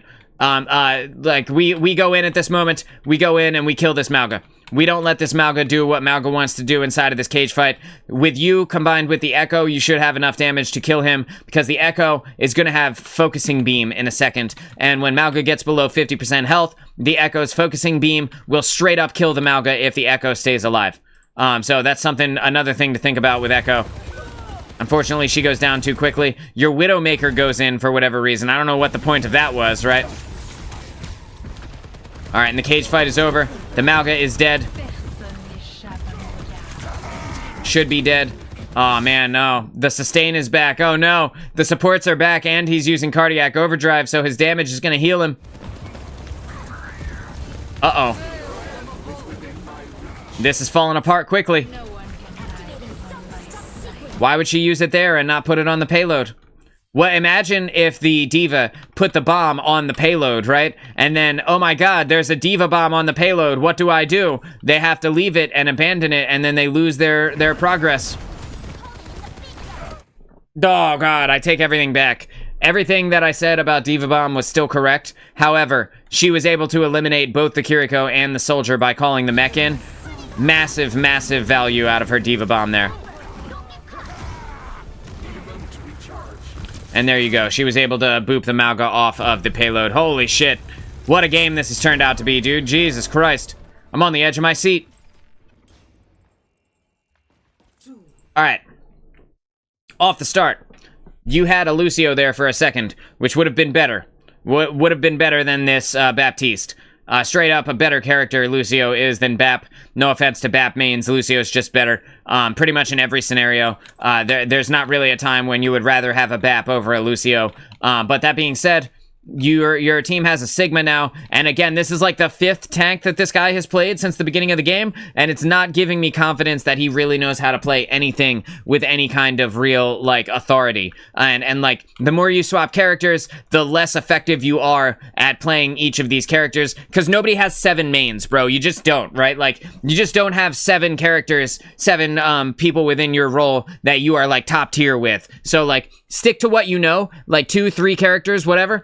probably better than swapping over and over and over again. Also, Sig does not counter Mauga, right? So, like, I don't know what his thought process here was, but whatever. Like I said at the beginning, Sig would be the choice if I didn't know that they had a Mauga that I would have picked on this map, either Sig or Winston. But you know, we're gonna have to see how it goes. Your team has swapped over to a Reaper. Why would you swap over to a Reaper? You have incredibly huge sight lines with large high ground angles. Like, how does swapping to a Reaper make sense in this moment? Again, this is another one of those times where I think they're just picking whatever character they think would be good, and they don't actually know what they're doing. And, like, I think that's evidenced by the Reaper pick here. Look at how much distance is between the spawn door and the high ground position, right? Like, imagine not getting value for that long. It's like a football field's worth of distance between the spawn door and the high ground where the enemy team is holed up, so that's not great, right? Their team has an Ashe now, so that's going to be something that you have to deal with quickly. They're back to the Kiriko Mercy combo, which is going to be a lot of healing on their part, as well as the ability to resurrect the Mauga, but your team has a significant time advantage, and with their team having double snipers, it's unlikely that they will have the consistent damage enough to stop you guys, assuming your Reaper actually gets value. And we'll just see how it goes, right? There's the Ashe, right? And in this moment, the Reaper needs to just go get her, right? Just immediately find yourself something to do, get up there and go get this Ashe, because the Ashe can't fight the Reaper in close quarters. And there he goes. He's doing it. He's doing it. All right. All right, cool. At the very least, he teleports up there and forces the Ashe off of the high ground position, which gives you a nice spot to chill, and you are able to hang out over here. This is good. You're going to toss out the damage orb for your team, hopefully follow up on anybody that might be low health, although there isn't anyone, you don't know that at this moment, so not the worst idea in the world here. You want to keep this Sigma up. Sigma needs to live at all costs. There's a really good fade on your part, and the Ashe takes out the Sigma. It is what it is, right? Debatable if pocketed, maybe? Which one? Which part? The Reaper can't fight the Ashe in close quarters? The Reaper can one-hit Ashe in close quarters, where the Ashe has to hit at least 2 shots on the Reaper. So that's what I mean. If the Reaper walks into the Ashe's face, he can one-hit her with a headshot. The Ashe has to at least hit 2 headshots on the Reaper. Reaper also has Wraith form to get away, which is not something that Ashe has the luxury of.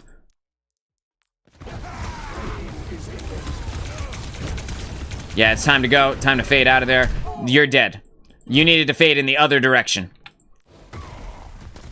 Thankfully, your Reaper comes up for the peel. Your BAP comes over for the heal, and you are good to go. You're gonna live through this moment. But without the teammate support, you probably would have died right there.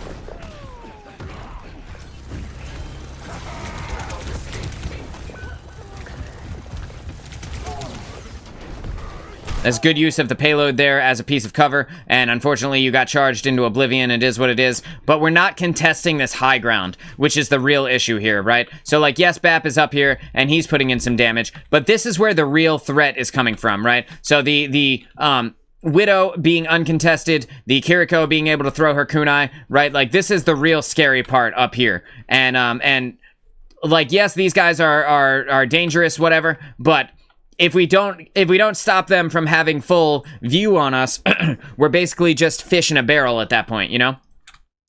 So we're gonna watch it from here. Your team can't disengage now. So at the very least, you guys are up a tank while you're down you, and you have respawn advantage. So you're gonna be back before that Mauga comes back. But your BAP goes down. Now your team has no support players. Your Reaper goes up there, but the Reaper can't fight everyone combined. He doesn't have the sustain or the damage to be able to get into the face of both the Kiriko and the Widowmaker without the Mercy healing them or the Kiriko healing them. Like, it's very unlikely that your Reaper makes it through this without either dying or Wraith forming out. Literally 0 value, and he just gets put down, right? Oh, I do want to see him without his hood on in this. Look how silly he looks. He's got a little bandana on. Look, his beard has a little tie on it. That's adorable. And he's got an eye patch. Cute. All right. He got his hood knocked off. Damn, bro, your team just got shit on. Feels bad. Yeah, we need to go back into the spawn. Don't chase this Genji. Go back into the spawn and wait for the rest of them. Wait for the people with a brain. You know what I mean? Just chill. Go back into the spawn. Wait for everybody to spawn back up, and then we try this again. We run it back. Wave to the Widowmaker.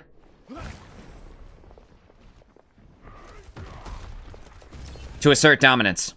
For those of you who are wondering.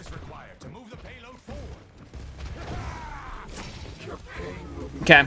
Alright, so at this moment, your team needs to do something. They need to get to this high ground position. They need to get engaging with these people who are shooting down onto them for free. Your Genji goes up there, but he's got nobody to support him, so Genji's probably going to die. Probably not going to get a kill, and if he does, it'll maybe be Widow, but it probably won't be both of them.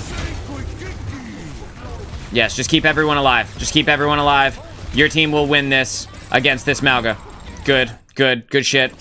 Good shit, and you fade off to get the dynamite off of you. You throw the healing orb, which is great. Unfortunately, your tank goes down. It's okay. We're just gonna have to do everything we can, right? At this moment, we just kill everyone. We kill everyone and we keep pushing. Stay on the payload. 3 on payload. Okay, there are 3 on payload. Alright, cool. 3 on payload. Let's get it there as fast as we can. Sure would be nice if we had a Lucio to speed boost this Sigma back from the spawn. Bap. I'm looking at you, Baptiste. Your team can kill this Malga. You can stagger them super hard at this moment. Put in all the damage on this Malga and try and get the stagger before his supporter right here. It's gonna be tough, but you don't know that they're right here. So in this moment, try to stagger this Malga. This is the end right here. This is the end of the push. We just leave. Sigma, tell Sigma, hey, I'm out, bro. And then you just leave. You throw that healing orb for yourself, not the damage orb. Throw the healing orb for yourself, and you want to try to aim it at the floor as you throw it. You want to... See, Bob is right there. You throw the healing orb here, so it'll bounce off the ceiling a bunch of times, and then you fade backwards to get out of there. You let Sigma die so that you can get back together for a team fight, because you can't win.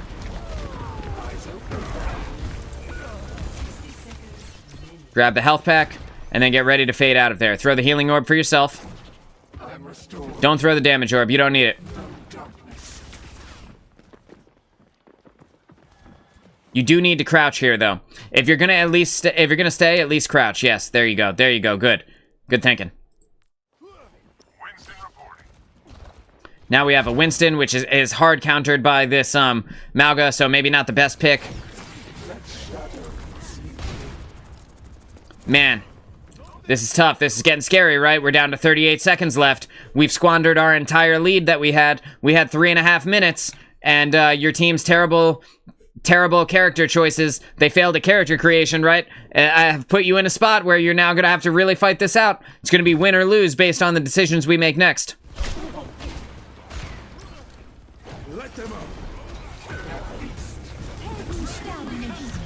Support this Genji. Keep that Genji alive.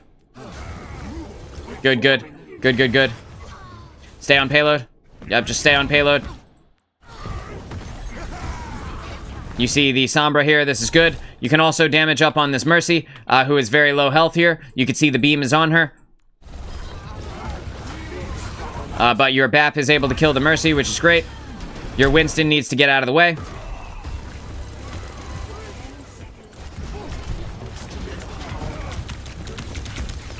Yep, okay, good. It's overtime. It's about to be overtime, so you guys all have to be on here.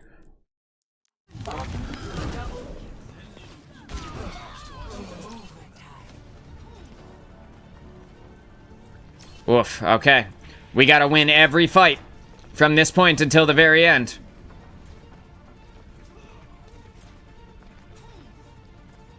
Got everybody on the payload. We're pushing it as fast as we can. I would have started already, have chucked a damage orb, put that thing on cooldown, right? That way you can maybe get another one. Malga runs in and immediately uses cardiac overdrive, so as soon as this goes away, you're going to be able to kill him. Yup. Yeah, now, you guys need to defend this res, because if this Mercy gets the res on the Malga, you could lose. No, Winston, why? Winston, why, you big dumb bastard? Jesus Christ. All right, well, here it is. She's gonna get away with it for free. She didn't even pay for it with her life. That sucks. You put him down again. Thank you to the team shots.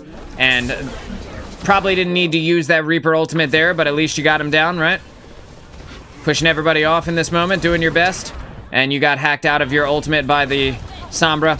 Gonna try and kill their Moira here, and you are able to. Just want to get out of the way of the Bob.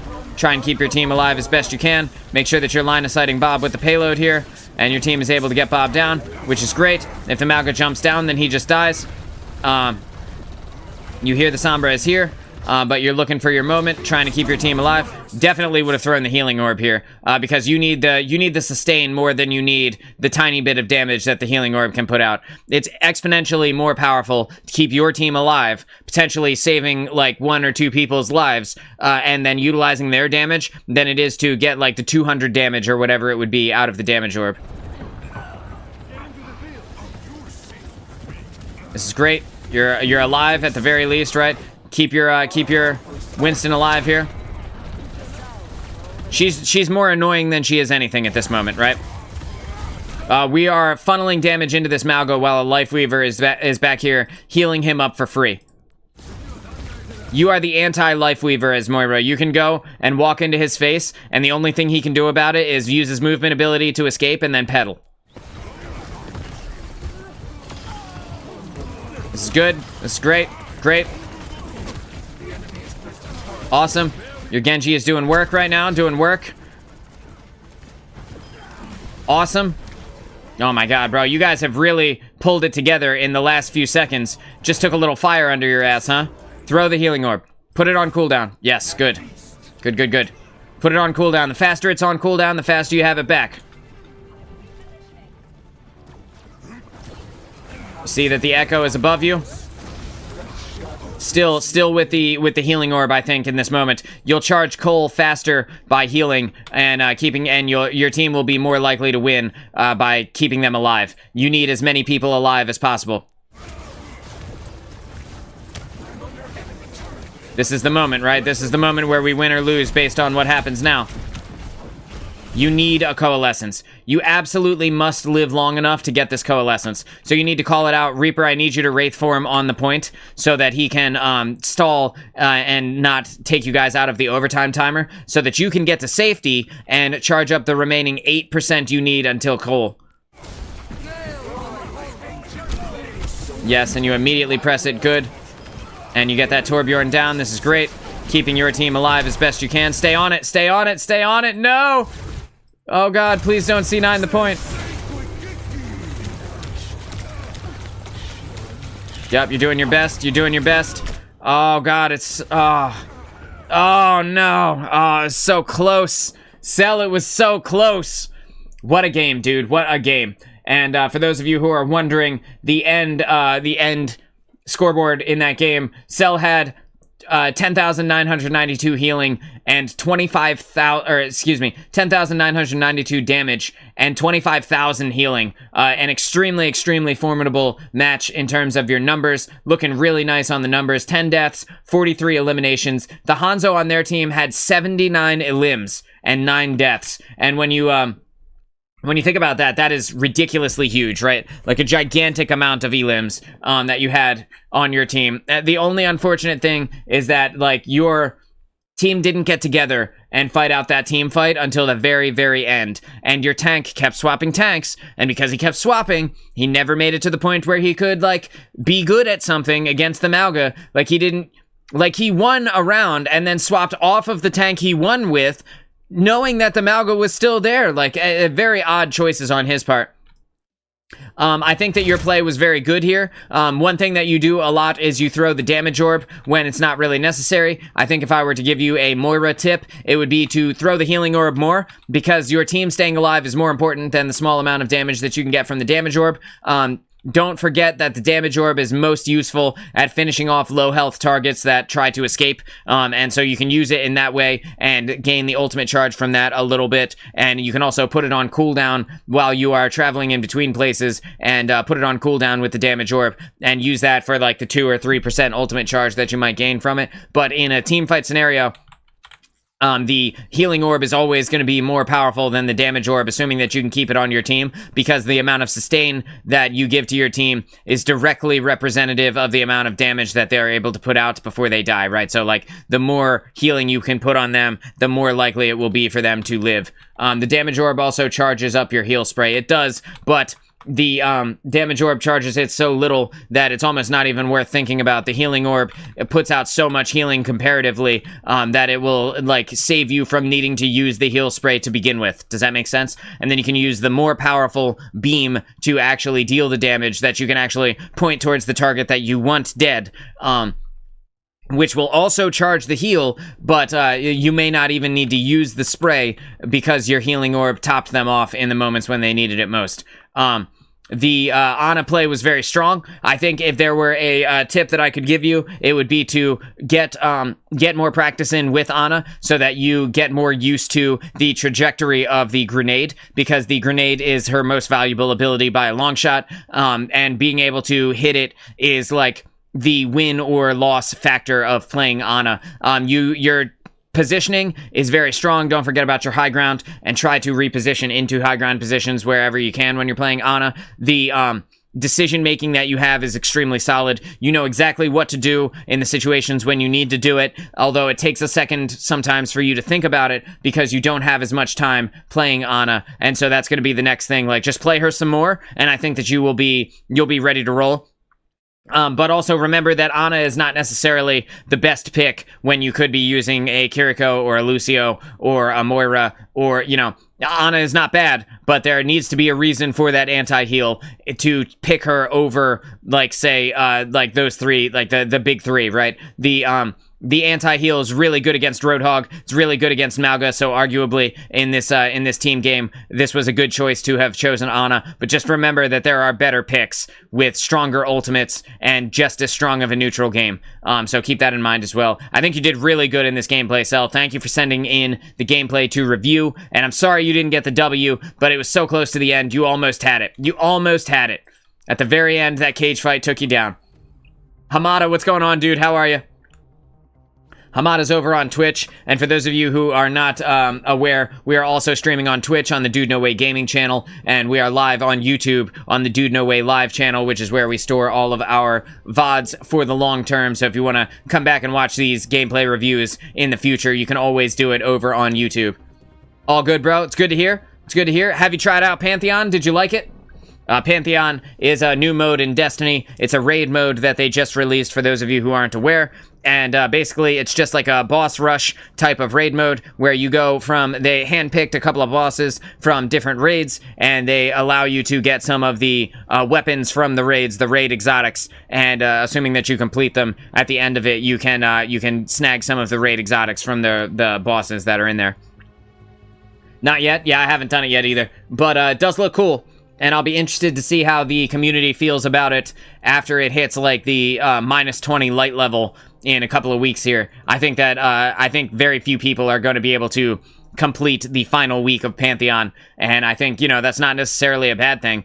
You want to give the people who are the most hardcore some reason to stick around, you know what I mean?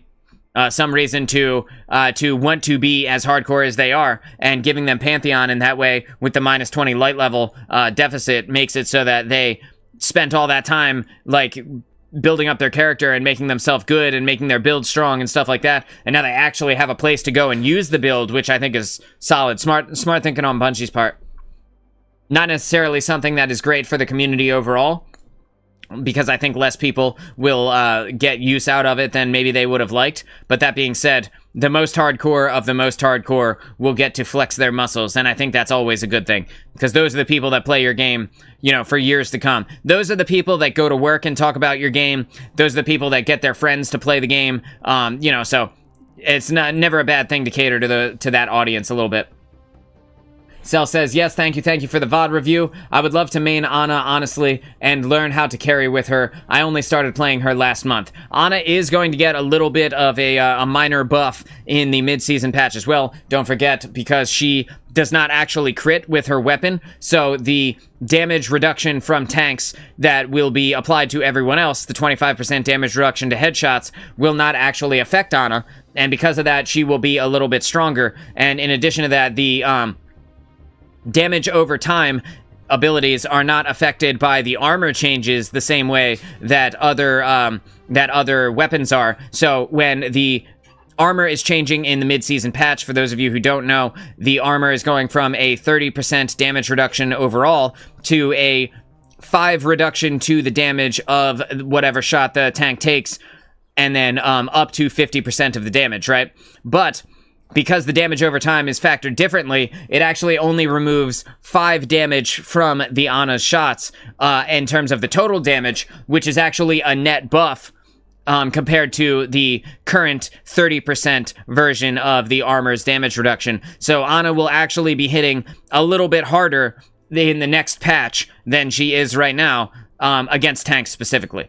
So I think, you know, there's always a good reason to practice up on Ana, because the thing about her is that the anti-heal is going to become exponentially better after the mid-season patch, because the tank changes, the anti-heal because of the tank changes, the anti-heal is going to be better, because like the Roadhog meta, Malgam meta is about to pop off here, and arguably, like Orisa was always meta, but she got nerfed a little bit, but she's about to get rebuffed with the tank changes as well, so Orisa is also going to be another one that you're going to want to hit with that anti-heal to potentially save your team and get them the elim on the tank where they might otherwise not have been able to get it. So, yeah, really good gameplay. And with that, we have made it to the gameplay portion of today's show. I'm going to hit the bathroom real quick, and then I'll be back in like 60 seconds, and we will dive into some gameplay. So if you guys are here and you want to come play some Overwatch with me, you can let me know in the chat, and I'll be happy to pull you in for some games. I'll be right back.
All right, so I'm good to go. I think I'm ready.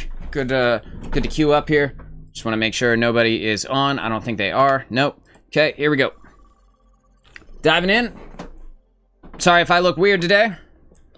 My soft light died. My soft box lamp died in my studio here, so I gotta buy a new light bulb. And but the show must go on. It was dying in the last stream. It started to flicker on me. But man, it really looks bad. It really makes the camera look terrible. I'm not gonna lie. It looks so like grainy almost, you know? Like film grainy or something, I don't know. I feel like it should be a higher quality than this as well, based on the fact that it's so small. I'll have to mess with it after the show, see if I can fix a little bit of those quality issues there.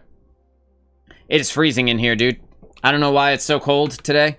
It's 56 outside, and it's like only a little bit warmer than that in here. It's like maybe 70, if I'm lucky. And that, like, for those of you who don't know, I have bony witch hands, and, like, they get cold really fast, like, ridiculously fast. So I just have, like, the iciest fingers right now. 67 in here. What? No, that'll make too much noise, but thank you.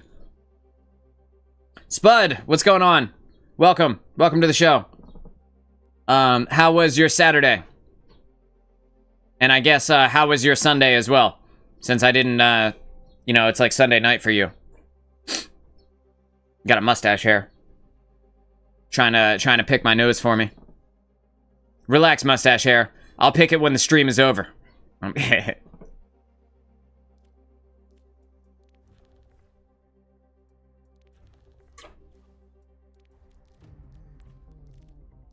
We got the, Candyland Junkrat skin on the store today. One of the weirdest... Like, Junkrat's already a weird character. Why did they have to do this?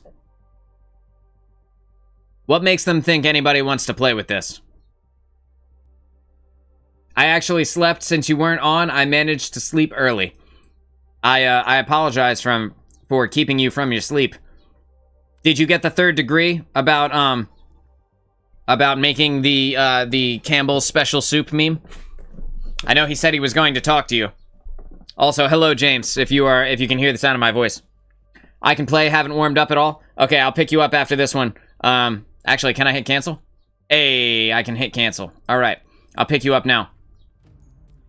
Boom. I warmed up a small amount this morning. And by a small amount, I mean I played 2 games. So, a very, very small amount. And, I'm excited to jump back in, though. I didn't play Overwatch at all yesterday. I'll be honest. I dreamt about Overwatch last night. Is that weird? Do you dream about games? Do you guys dream about your video games that you play? Oh, God. Who was going to talk to you? Yeah, James said at the end of the show Friday that he was going to go have a talk with the meme maker. And I was like, uh-oh, I hope she didn't get in trouble for making the special soup meme. I thought it was funny. It's not like YouTube didn't send me anything that says we can't talk about cannibalism, so I think we're safe. No, he laughed. Okay, good. All right, good. What's up, dude? James, it's good to see you. James, how was your Saturday and your Sunday? Did you guys have a good time? I heard you slept, which is always good. I actually have a lot of dreams about Overwatch. I even daydream about my whole entire gameplay sometimes when I'm bored. I swear to God, I dream about Overwatch a lot as well. Like, I'm not even making this up. Like, I have had many, many dreams about this game. There's something about, like, the sounds have, like, an earworm effect, where the sound effects kind of, like, drill themselves into your memory. And there will also be, like, there will be times when audio noise happens, like, around me in the middle of the day.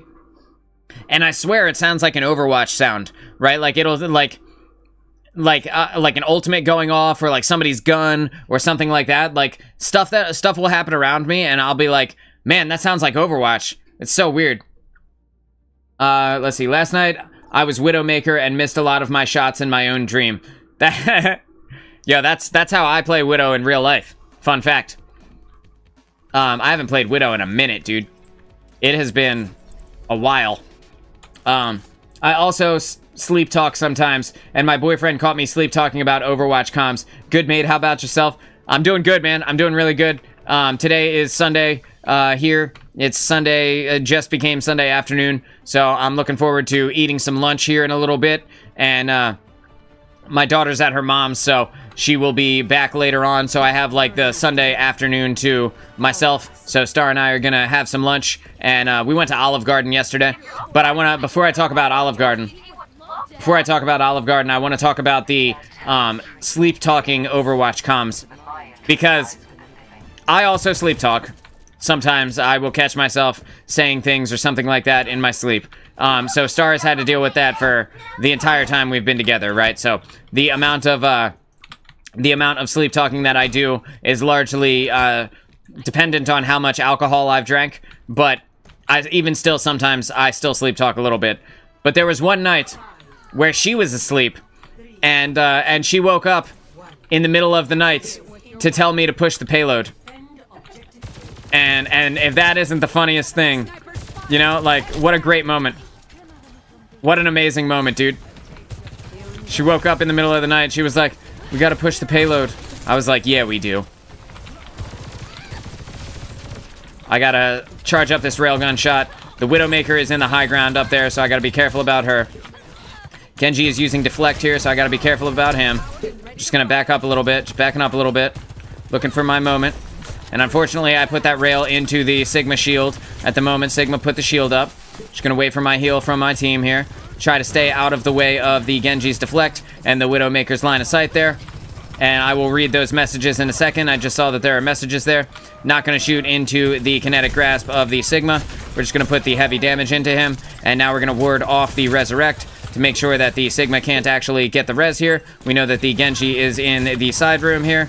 So we're just gonna put the heavy damage onto him. Unfortunately, I missed my rail, but I'm still warming up, so it's gonna be okay. We're just gonna wait here. We're just gonna wait. Putting this damage in on this Widow a little bit.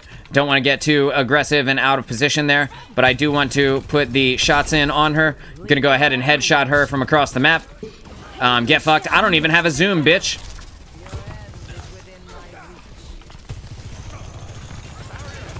The Genji is deflecting here, so I'm just gonna slide out of the way here. Fuck you. Dude, I slid backwards. There's no way he should have been able to slice me with a sword from that distance. I slid backwards, bro.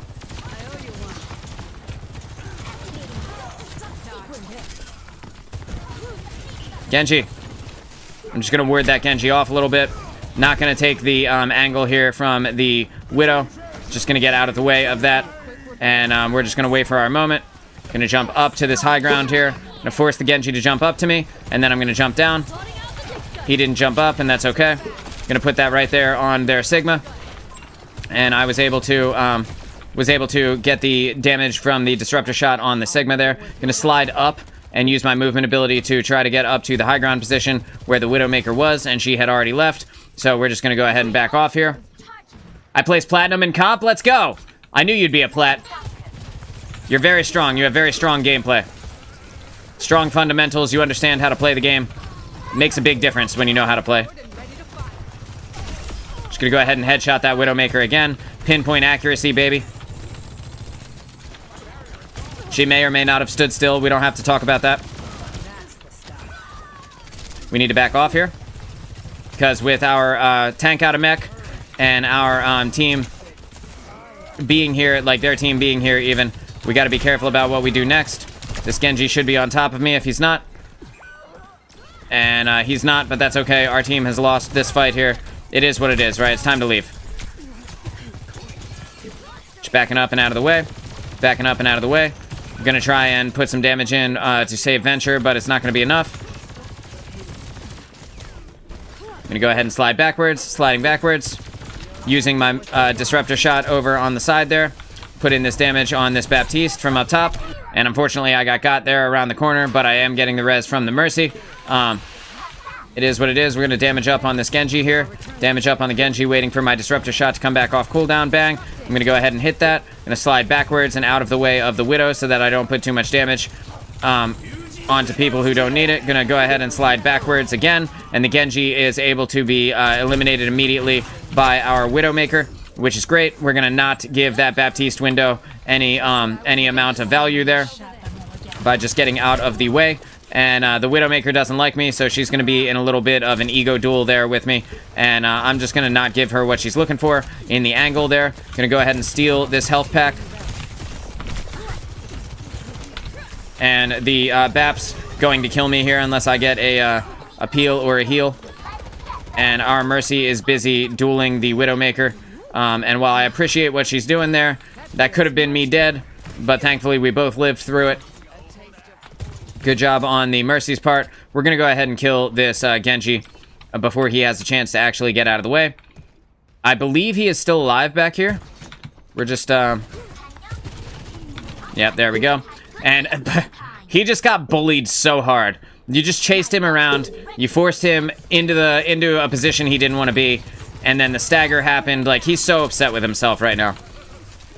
I guess he's not as good as he thought he was. Gonna not shoot into the Sigma's kinetic grasp because that gives him extra hit points. Gonna just pay attention to who's on the high ground there. I tried to slide out of the way of the Sigma ultimate, but unfortunately I just wasn't able to, and I'm gonna go down for it. It is what it is. That was my third death, unfortunately. Our team gonna get back together here. It's better that we all died quickly. Wait for the tank. If the Moira wants to go and get herself killed, then that's on her. I have my ult here, so I can utilize that as they move forward. We have already lost this point, though.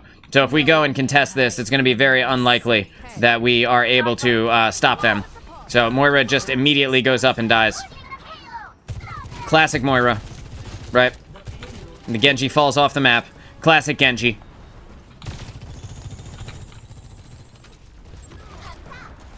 That was pretty funny to look at, I'm not going to lie. He can wall climb, and he missed the wall and fell off the map. That shit is hilarious. Waiting for the shot on this Widow. And it looks like our Widow killed her at the exact moment that I was going to kill her. Feels bad, but it is what it is. Just going to put that back there. Put the heavy damage on their team here. Charging up the railgun shot, looking for my moment. Waiting for the Sigma barrier to go away. We're just going to go ahead and kill that Genji. We're just going to force him to be kind of weak. Right, we're just waiting for the moment there.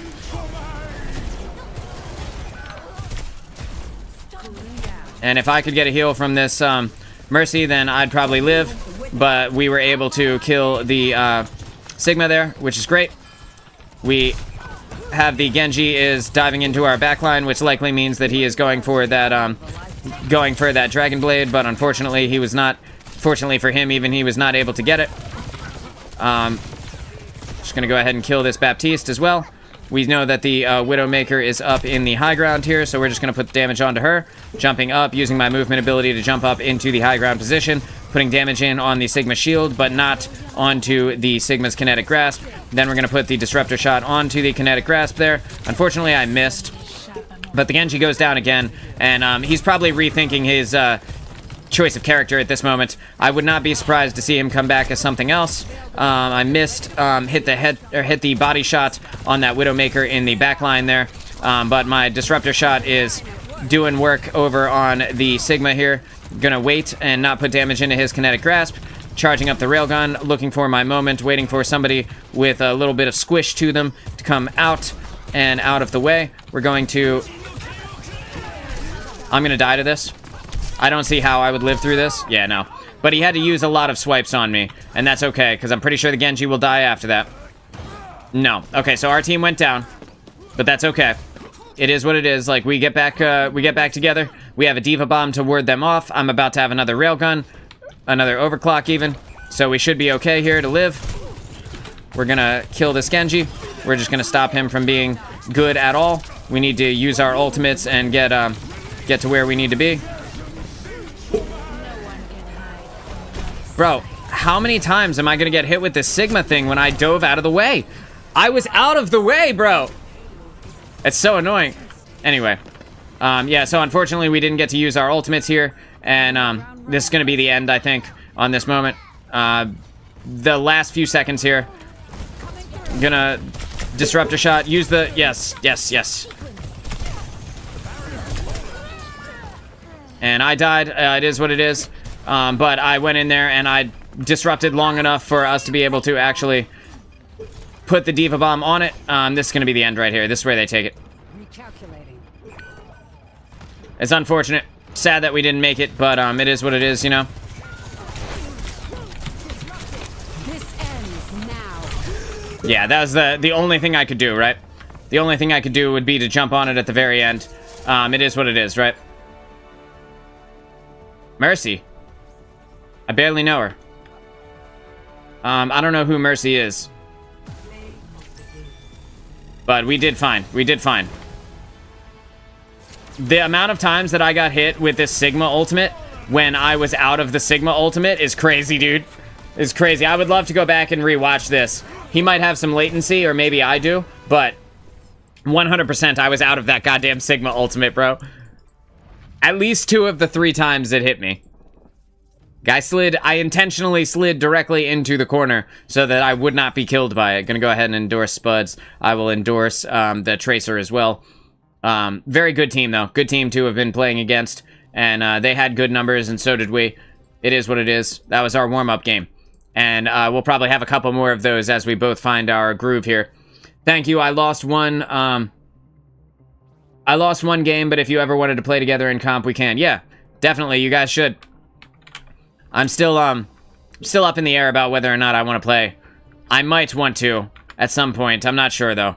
We'll see how things shake out after this mid-season balance patch.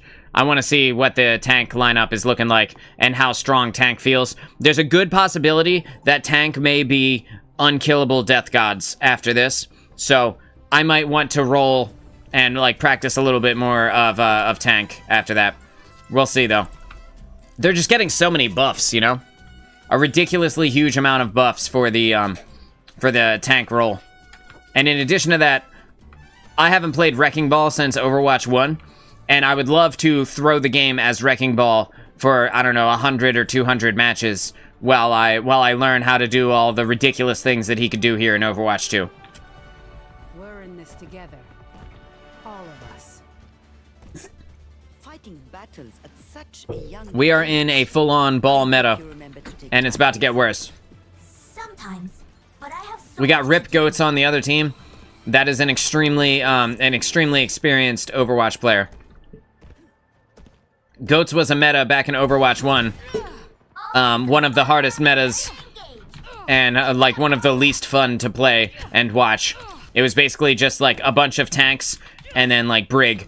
And like the sustain on them was ridiculous. It was like double shield plus Brig, and the sustain on them was like more than anybody could kill. So they just fought forever, team fights lasted forever, and nobody got any kills. And who doesn't think that's fun, right? Just gonna put in a little bit of damage from far away here.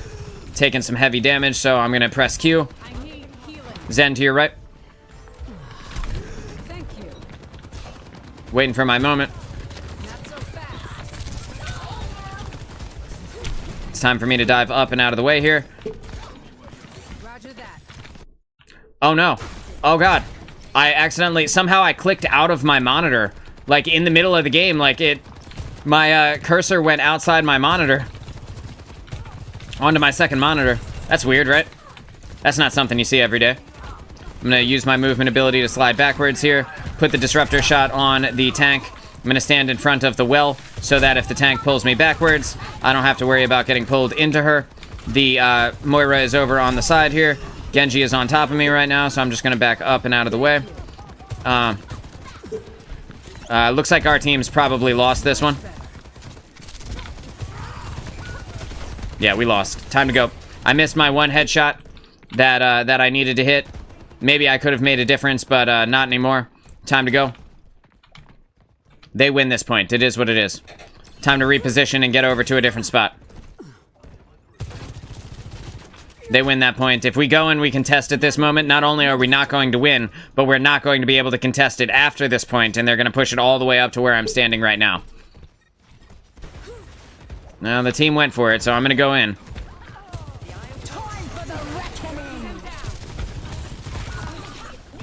And this is what happens, dude. This is why we don't contest while there's 3 meters left.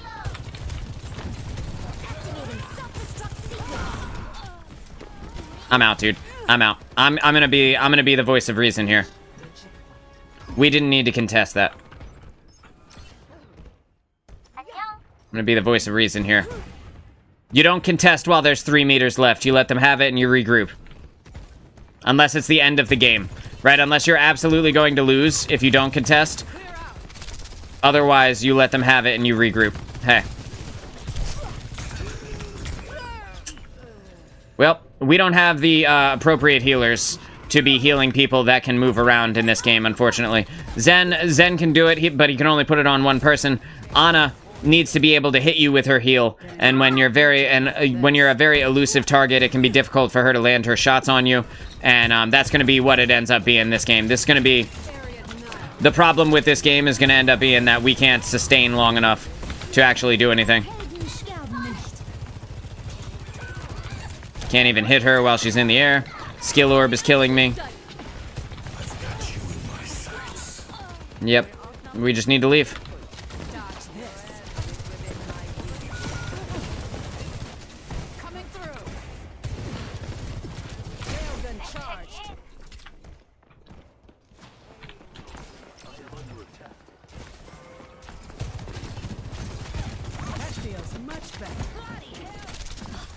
Putting that there, getting some damage in on the enemy team.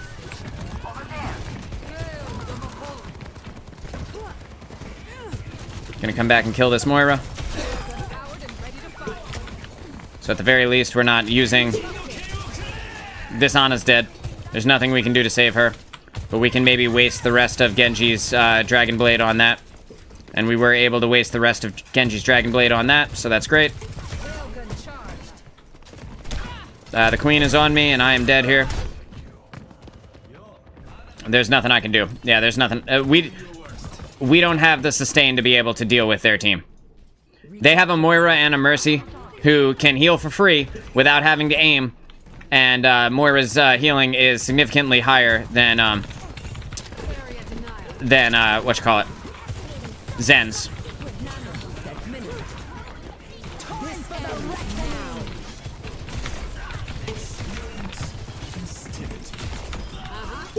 That's what I thought you said, Genji.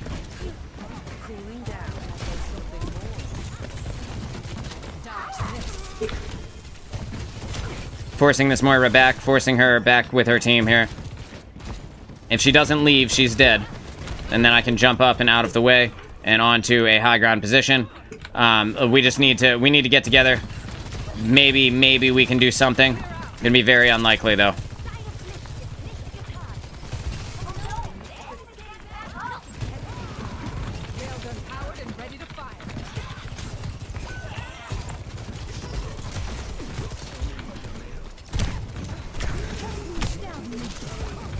I need a heal.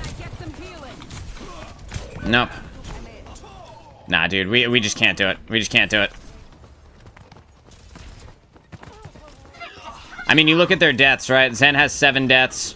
Ana only has 3, so at least there's that. She is actually healing a good amount. It's just not on me.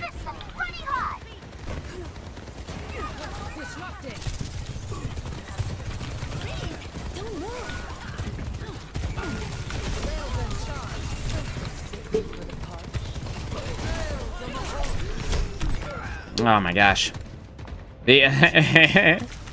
Watching our team just get obliterated by them over and over again. We should just stop contesting, I think. Oh, maybe this does work. Nah, it's over. It's over. Yeah, it's over. Woof, dude. Woof. We needed to have swapped. We didn't have the right support picks.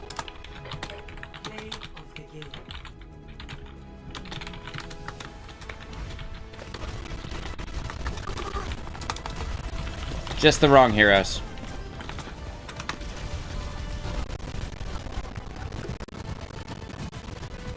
That's all. We just didn't have the right heroes to sustain against their damage. We needed people that could heal without having to aim. It's not that the Ana was bad. It's not that the Zenyatta was a bad, like, player. They did fine, right? They did all right. It's just that simply they were not the people to have played on that map. Like, and that's just indicative of my team not knowing as much about Overwatch as the enemy team. And if you look at the enemy team, like, they are going to be ridiculously high ranks, right? Like, this was the Genji, who was Rip Goats, right? We have the Soldier was their 2 DPS were 5 endorsement rating. Their 2 support players were 4 endorsement rating. Their tank even was pretty decent. And it's not that, like I said, none of our players were bad. We just didn't have the right heroes to fight against their heroes. It's all good. Against that team, if we had had a Moira, if we had had a Lucio, if we had had a Kiriko, if we had had a Mercy even, we would have had, any of those would have been better than what we had. Even a Lifeweaver potentially could have been okay, although not the pick that I would have picked. We also could have swapped over to a Winston as a tank for the automatic damage on both the Mercy and the Genji without having to worry about deflect. We could, the Roadhog is a really strong pick against a team like that, because if you get the one elimination on either the Mercy or their Moira, their ability to sustain goes down really hard, and Roadhog is like a very strong character in the meta right now. But like there's really not that much that could have been done unless we had more sustain in general. So like even if we just swapped tanks, our ability to sustain against their damage was not high enough.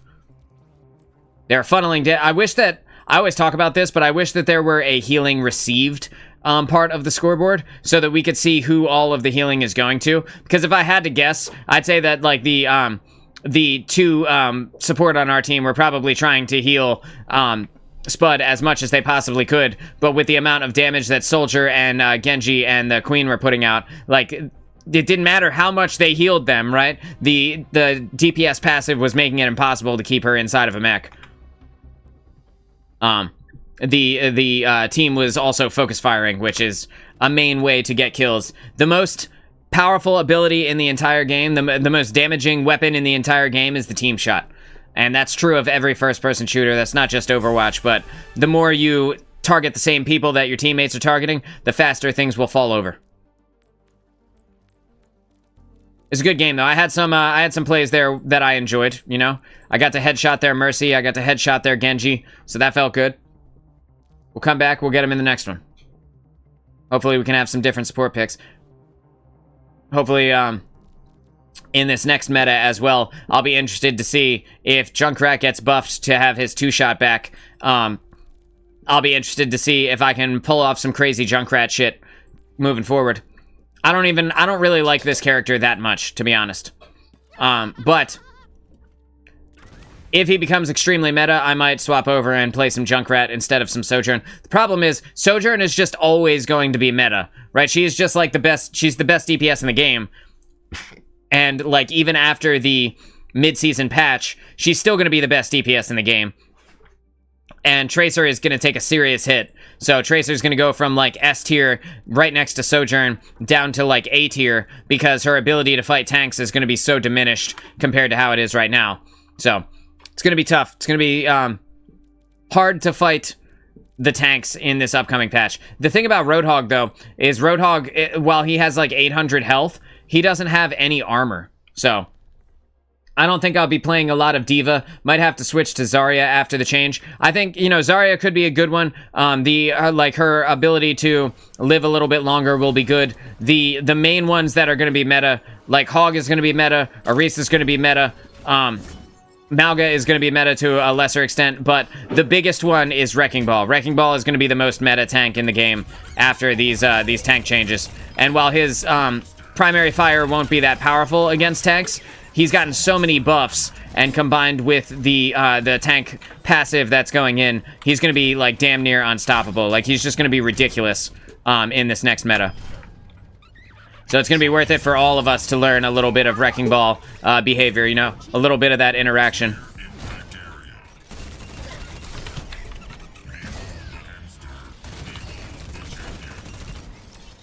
I'm going to have to get used to all of the things that he does. because I haven't played Wrecking Ball since Overwatch 1. He wasn't even in the game when I quit Overwatch 1. I came back and played for like a couple of weeks after he had come out, and I practiced him then. But that was it. I haven't been a Wrecking Ball main in ever. So it'll be cool to see him get his time in the sun, though. If you guys remember Super Monkey Ball, remember that game? That's like that's what Wrecking Ball is basically based off of. Basically that kind of idea where you kind of roll around, you grab health packs, you have this ability, what's it called? Dynamic shields? Adaptive shields, which gives you a bunch of health based on how many enemies are around you when you use it. So if you look right now, I'm at 625, and then you press adaptive shields with 3 enemies nearby, I'm at 325. Alright, 925, I mean. So I gained an extra 300 hit points from that. You can also use him to get to high ground positions. You can use the claw to really move around the map very quickly. He also has strong boop potential because his ability to swing around on the claw makes it so that like he can get up to speed and boop people off of the map. So I'm just gonna grab one of these, right, and then bang, and you knock people around, and that can be really strong. His minefield is getting a buff in the next patch to where not only are they going to deal more damage, but they're also going to boop people around for a large amount of distance, which means that there will be a lot of opportunities for Wrecking Ball to actually land into people, hit them once into a mine, and even if they're full health, they'll just bounce from one mine into another mine and end up killing themselves. So that's going to be fun. The claw also got buffed to where if you use it and you don't get up to fireball speed, which is like maximum speed, you can it's only on a 1 second cooldown, which means his movement ability is going to be significantly better based off of that. Like basically just based off of that alone. All right, Eichenwald. We got an Alari, a Bap. Yikes. And let's see what Captive Son decides they want to pick. Maybe this will be good, maybe it'll be shit. We're going to have to wait and see. We're in this together. All of us. Hello. Star's cooking something, and that shit smells so good. I don't know what she's cooking. But this room smells amazing.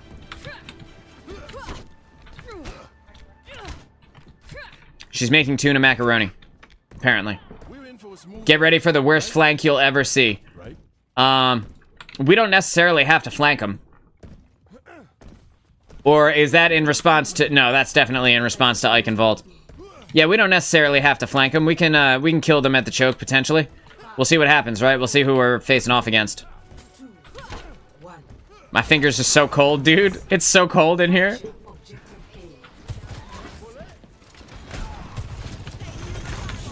Alright, so they got a Reinhardt, they got a Wrecking Ball, or a Wrecking Ball, a Junkrat even. Area denial.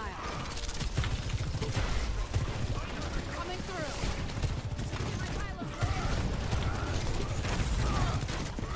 The Rhine is standing inside of the Immortality field here, so I gotta be careful about where I go. I'm gonna try and get kills on their support here, on their backline, but it's probably not going to happen. We are out of mech here, so now I need to get back.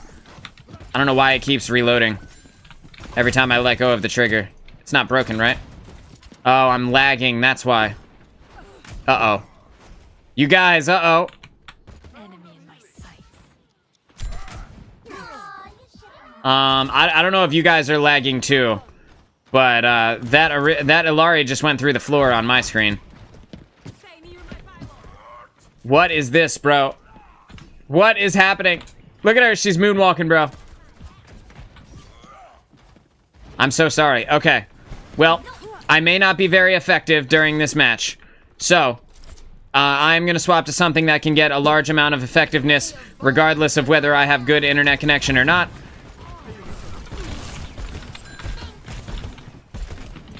And if I can't hit the shots, at the very least, I can fire grenades in their general direction, right? And that should be very painful for them. Maybe I'll even snag some kills off of this shit. But the people are moving all over the place. I don't know if it's an internet problem on my part or if the host is laggy. Oh, God. Oh, God, it's so bad.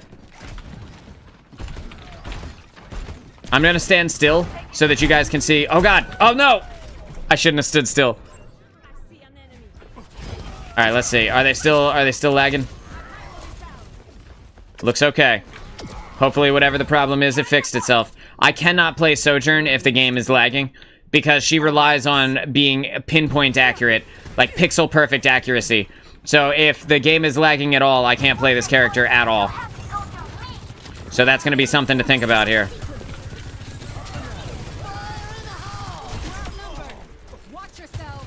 I was able to kill their Lifeweaver, but it looks like our team is dead. Yeah, our whole team is dead.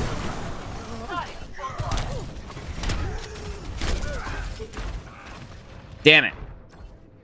The lag. Oh, man, dude. Are you lagging too, or is it just me? Because this is wild. I mean, if they want to lag switch their way to victory in quick play, that's one way to do it, right?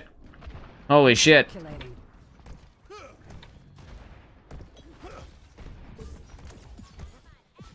I don't normally lag either, so... It's a weird feeling.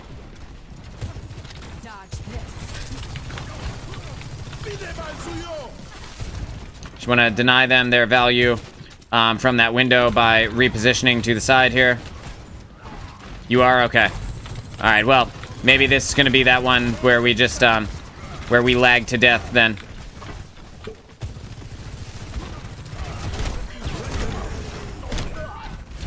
Nah. That's okay. It's alright.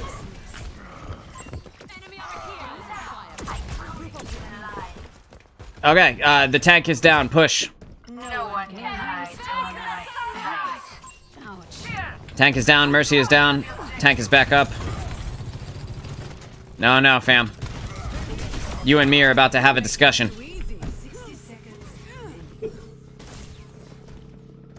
My lag stopped.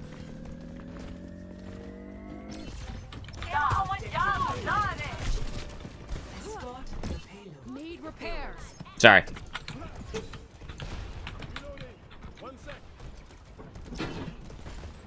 Alright, we're pushing the payload forward here. You'd think they'd swap off of Ryan after they lost the first point, but I guess not. That would have been smart. Whatever. I mean, that's good for us. Oh my god. I say as I immediately get swiped by Ryan, bro. Little bit of lag. Little bit of lag. It's gonna be fine. Oh, I could feel it as soon as I spawned there.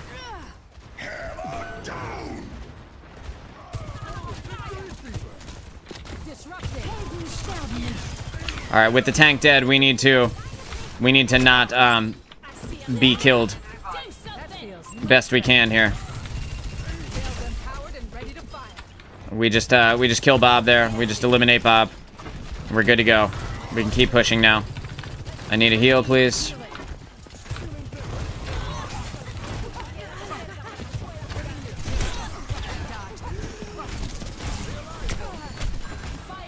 I'm just gonna get hit with every Junkrat nade and every earth or fire strike ever.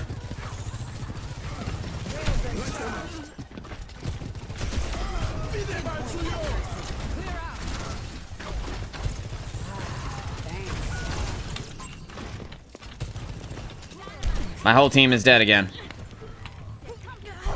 This is kind of the problem with BAP. I need a heal, please.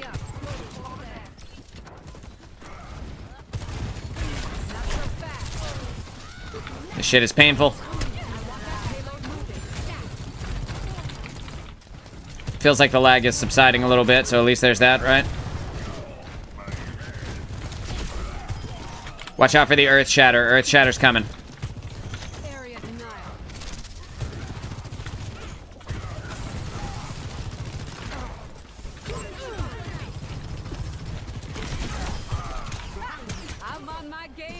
Okay.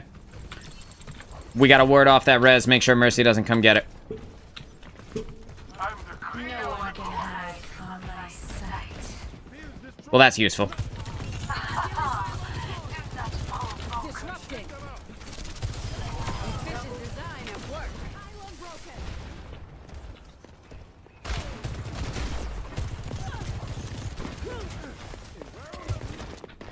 Ash, come here. That Mercy's shooting me. That's adorable. This ends now. You're done. Cute ultimate. And I was able to get out of the way of that Junkrat nade. Junkrat tire even. Gonna kill that Junkrat. Breaking them down. We're on our way. Lucky Bap is a goat. Bap is not a good character at all. What are you talking about, dude? That Mercy's just gonna go in and res her. At the very least, I could put that damage there. I need heals, please. I need heals, please. I hit my movement ability, but it wasn't enough to get me out of the way. So now I'm gonna use it over here instead. And ideally, I'll be able to put some more damage in here. I have a full rail.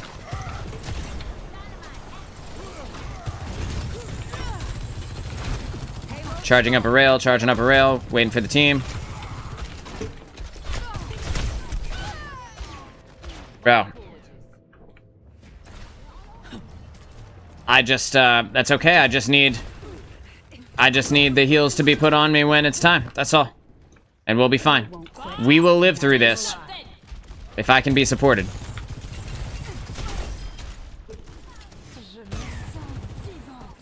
No one can hide from my sight. Area denied. Just gonna put that there on their Reinhardt. Force him out of the place that he wants to be.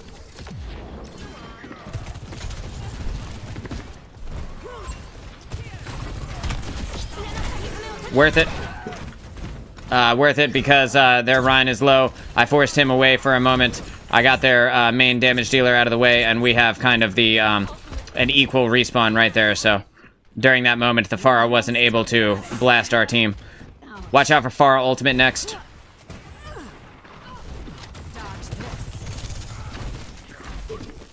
Unfortunately, we weren't able to take any space off of that, so that sucks.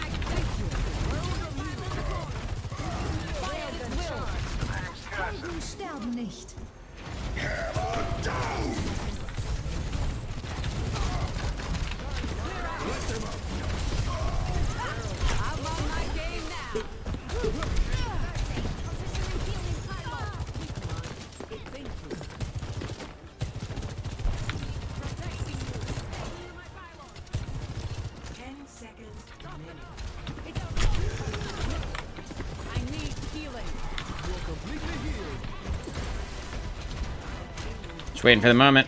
The Ashe knows where I am, so I'm going to use this side area. Again, just using my my movement here, trying to get into places where I can be of use. I can't get a heal worth a damn, though, so I'm not sure that I actually did anything, but maybe we win this one. Maybe.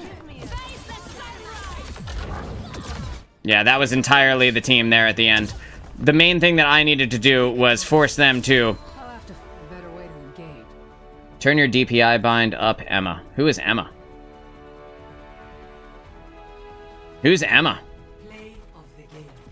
I don't know. Maybe I just can't see them. Anyway, the main thing that I was trying to do was distract their support in those moments from healing their team so that we could get the kills on the people in their backline. It appears to have worked. Who is Emma, right? There's nobody even on either team named Emma, bro. Thankfully, it worked. Thankfully, we were able to get the win there. I had a feeling when I dove in there that I was either going to kill the Mercy and then die, or at the very least, I was going to distract them long enough that our Zarya was going to be able to do what she needed to do. And thankfully, Spud is G and was able to get in there and fire off all of the kills and damage that she needed to. And we were able to secure the victory. Entirely up to her to have won it there, but that's okay. One more, then I'm off to bed. I'm still tired. Okay, Spud, sounds good. Sorry I was late. Don't worry about it. We were reviewing a support gameplay anyhow. No worries at all. We'll win the next one, and then you can go to sleep. And then maybe in general, we'll have, like, strong games tomorrow as well, you know? Unfortunately, I caught a lot of deaths in that one. But, again, I wish we could see the healing received, because I would love to know I would love to know where they were for the beginning part of that game. I could probably watch it back, right? I could watch all the times that I died to some dumb shit. I did get pinned the one time all the way into our spawn. And then the Reinhardt let me go and just swung on me until I died, which I thought was pretty funny. That was a good one. He could have just pinned me into the wall and one-hit me, right? But he went for the disrespect play, and that's why I liked it. I tried to save you from Ryan, LOL, I failed. You did your best, and I appreciate it. I want to add you so we can play together one day. All right, Hamada, yeah, that's totally fine, dude. You can send it to Moonchild DNW hashtag 1619. That's Moonchild DNW hashtag 1619. Bang. And that way you can drop me the friend request. And we can get on and have a good time. Alright, cool. It did go through. Alright. Alright. This is going to be our next W. Hamada, I will accept your friend request after this. I'm headed to bed, mate. I'm so cooked. Need toothpicks to keep the eyes open. James, sleep tight, bro. Thank you for coming and hanging out with me. I appreciate it. Thanks for spending your evening with me.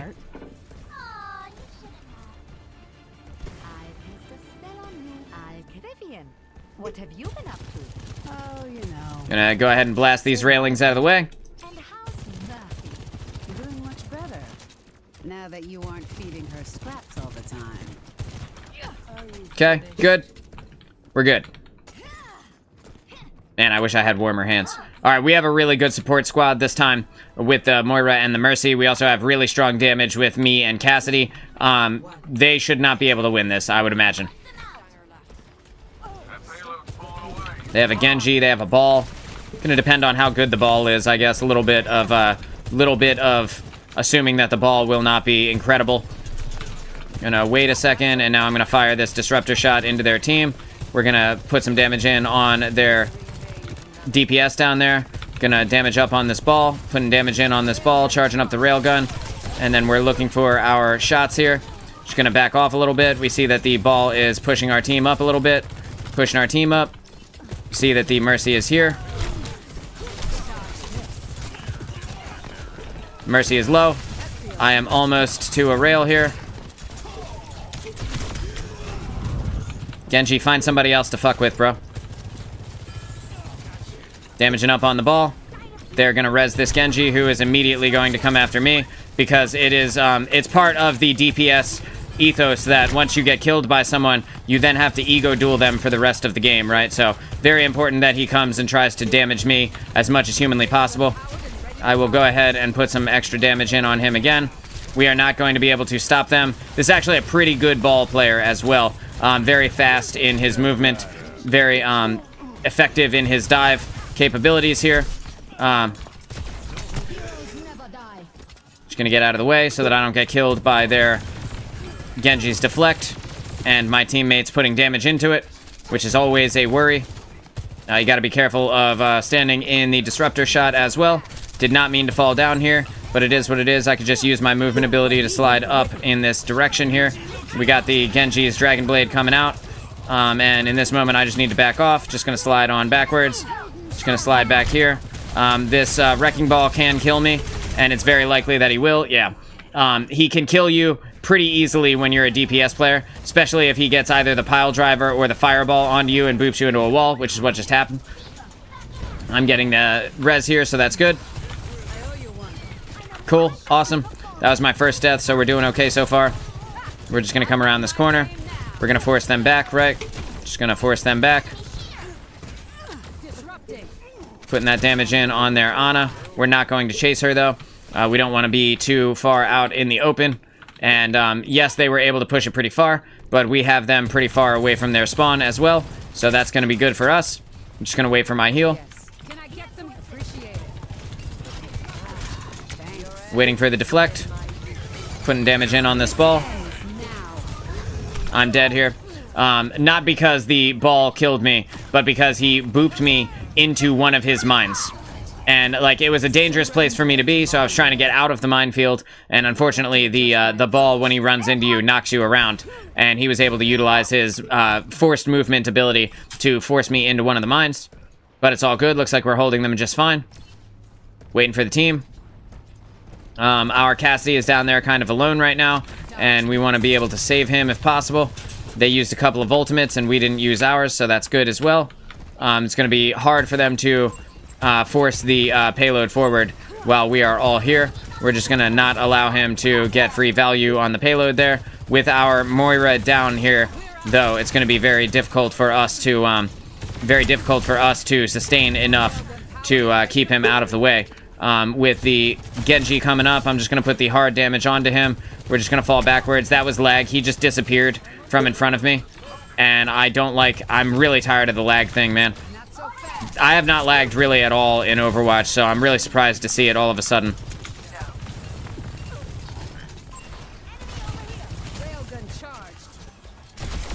Just going to go ahead and kill that Genji. Kill their Mercy.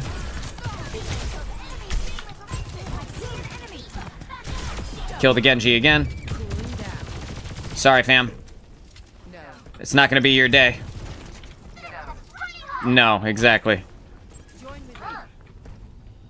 This ball is gonna come back. He's just gonna come back here in a second and try and fight in our back line again, but that's okay.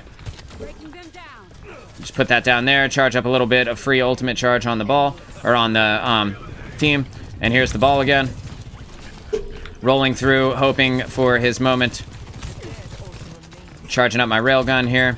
We're just gonna put damage down onto them so that when the Genji decides he wants to come up, I can immediately just shoot him in his head, right? And put this damage in on him, forcing him out of the way again. And their team is having a very hard time this game. And the spot where we stopped their payload makes it worse for them as well. Because they don't have an easy way to get back to the payload. They have no easy place to actually engage with us. So their value is significantly lessened because of that. I'm just going to get up and out of the way. Going to save this rail for when Genji comes up. Right, just going to put that right there. Going to force myself, use my movement ability to get up and out of the way here. Genji got no value out of his ultimate, so we're good there. He did get killed, but I believe we just rezzed them. I am going to die to the damage here. At this moment, I need a heal. And unfortunately, they just had too much damage in on me. Genji plus ball. Also, the Mercy, I believe, was on them as well. You're not getting any heals, I'm sorry. You only have one death, so at least there's that, right? You're doing a good job staying alive. And we're doing a great job holding them. Like, the timer has ticked down a full, 2.5 minutes since they made it to this point. And that poor Genji isn't having fun anymore.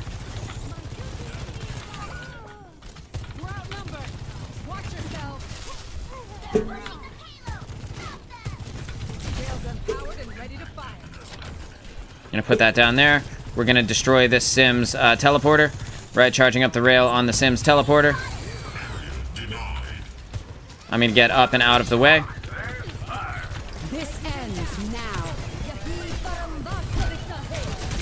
This is bad for me. Yeah, that's bad for me. When our tank goes down like that, and our I don't think our Mercy was there either. We missed out on 2 ultimates that could have given us some value. What am I missing? Unfortunate. Actually, it was just mine. Looks like it was just mine, so at least there's that.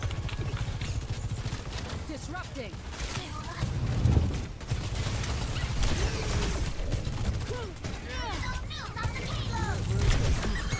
Just gonna go ahead and kill their ball. Thanks. Thank you.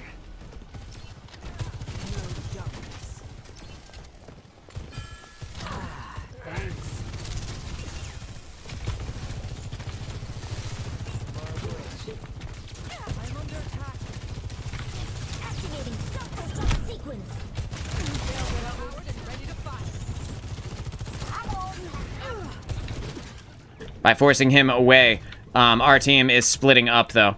So we need to be careful about what we do.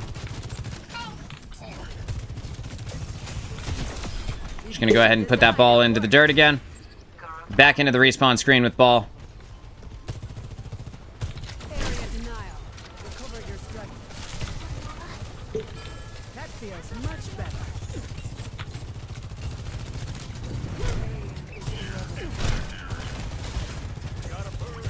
Charging up the rail on the enemy here.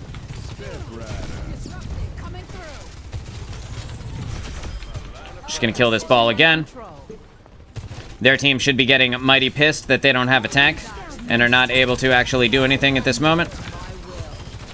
And we're able to easily kill Sim behind. Sim is behind us. I take it back. Charging up my railgun here, looking for my long-range shot.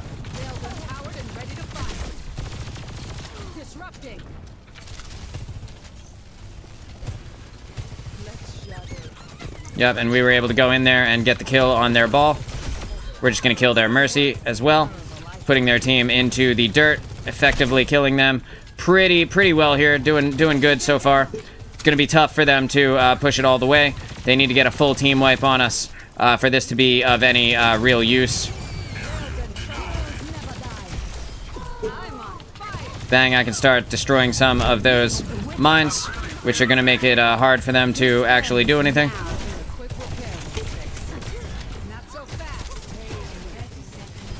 Right, and we just denied their Sojourn her ultimate there, which is great for us. Great news, because they only have 20-something seconds left. I just need to keep my railgun charged up. Putting this damage in on their Mercy. Forcing her out of the way.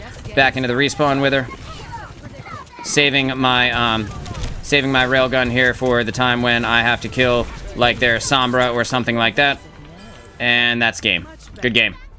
Good game, enemy team. Good game, Spud. And Insane Diva. Dude, I told you. I fucking... Spud. I told you. Insane.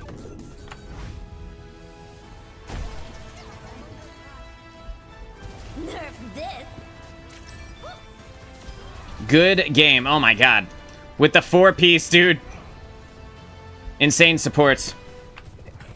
Insane game. What a great time to end it. Great place to have ended it right there, Spud. I'm gonna pull us out so that you can head to bed here. Thank you for playing with me. I appreciate you coming in and spending some time this evening. Ended on a 4-bomb. Hell yeah, you did. You were out there slaying it, dude. You had like 10 more kills than I had. Wait, that's not what I wanted. I was trying to hit continue. Yeah. Trying to go back. You had like 10 more kills than I had. Less deaths as well. Very impressive. 2 deaths. 2 deaths, dude. Slaying it.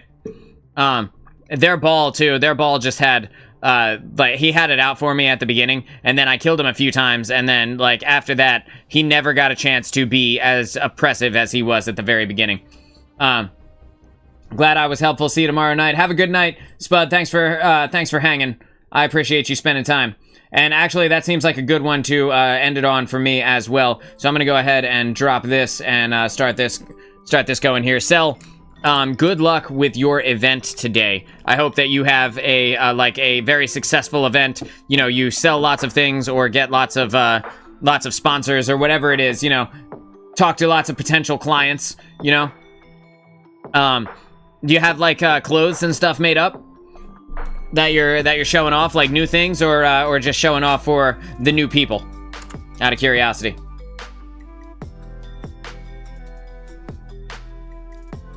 I'm fixing my bracelet, sorry. And I want to thank you for sending in the gameplay today as well. For those of you who are just joining us, we had a support gameplay review earlier in the show. We had a Ana/Moira gameplay, Gold 3, that we reviewed earlier. And pretty solid game, honestly. A very solid game overall. Oh yeah, and I gotta go ahead and accept the friend request sent in by my buddy here. Bang. Hamada, got you, fam.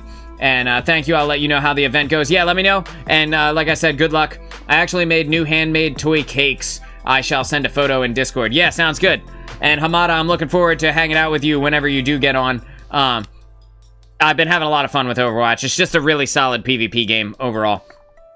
I want to thank everybody who came and hung out today. Thank you to Stargazer for being here. Thank you to Spud and to James for hanging out. Thanks to Hamada. Thanks to Cell for the gameplay and all of that jazz. Hope you guys have a great rest of your day. I'll be live tomorrow at 11 a.m. Eastern Standard Time. I am Moonchild of DudeNoWay, and I will see you in the next stream. Take it easy.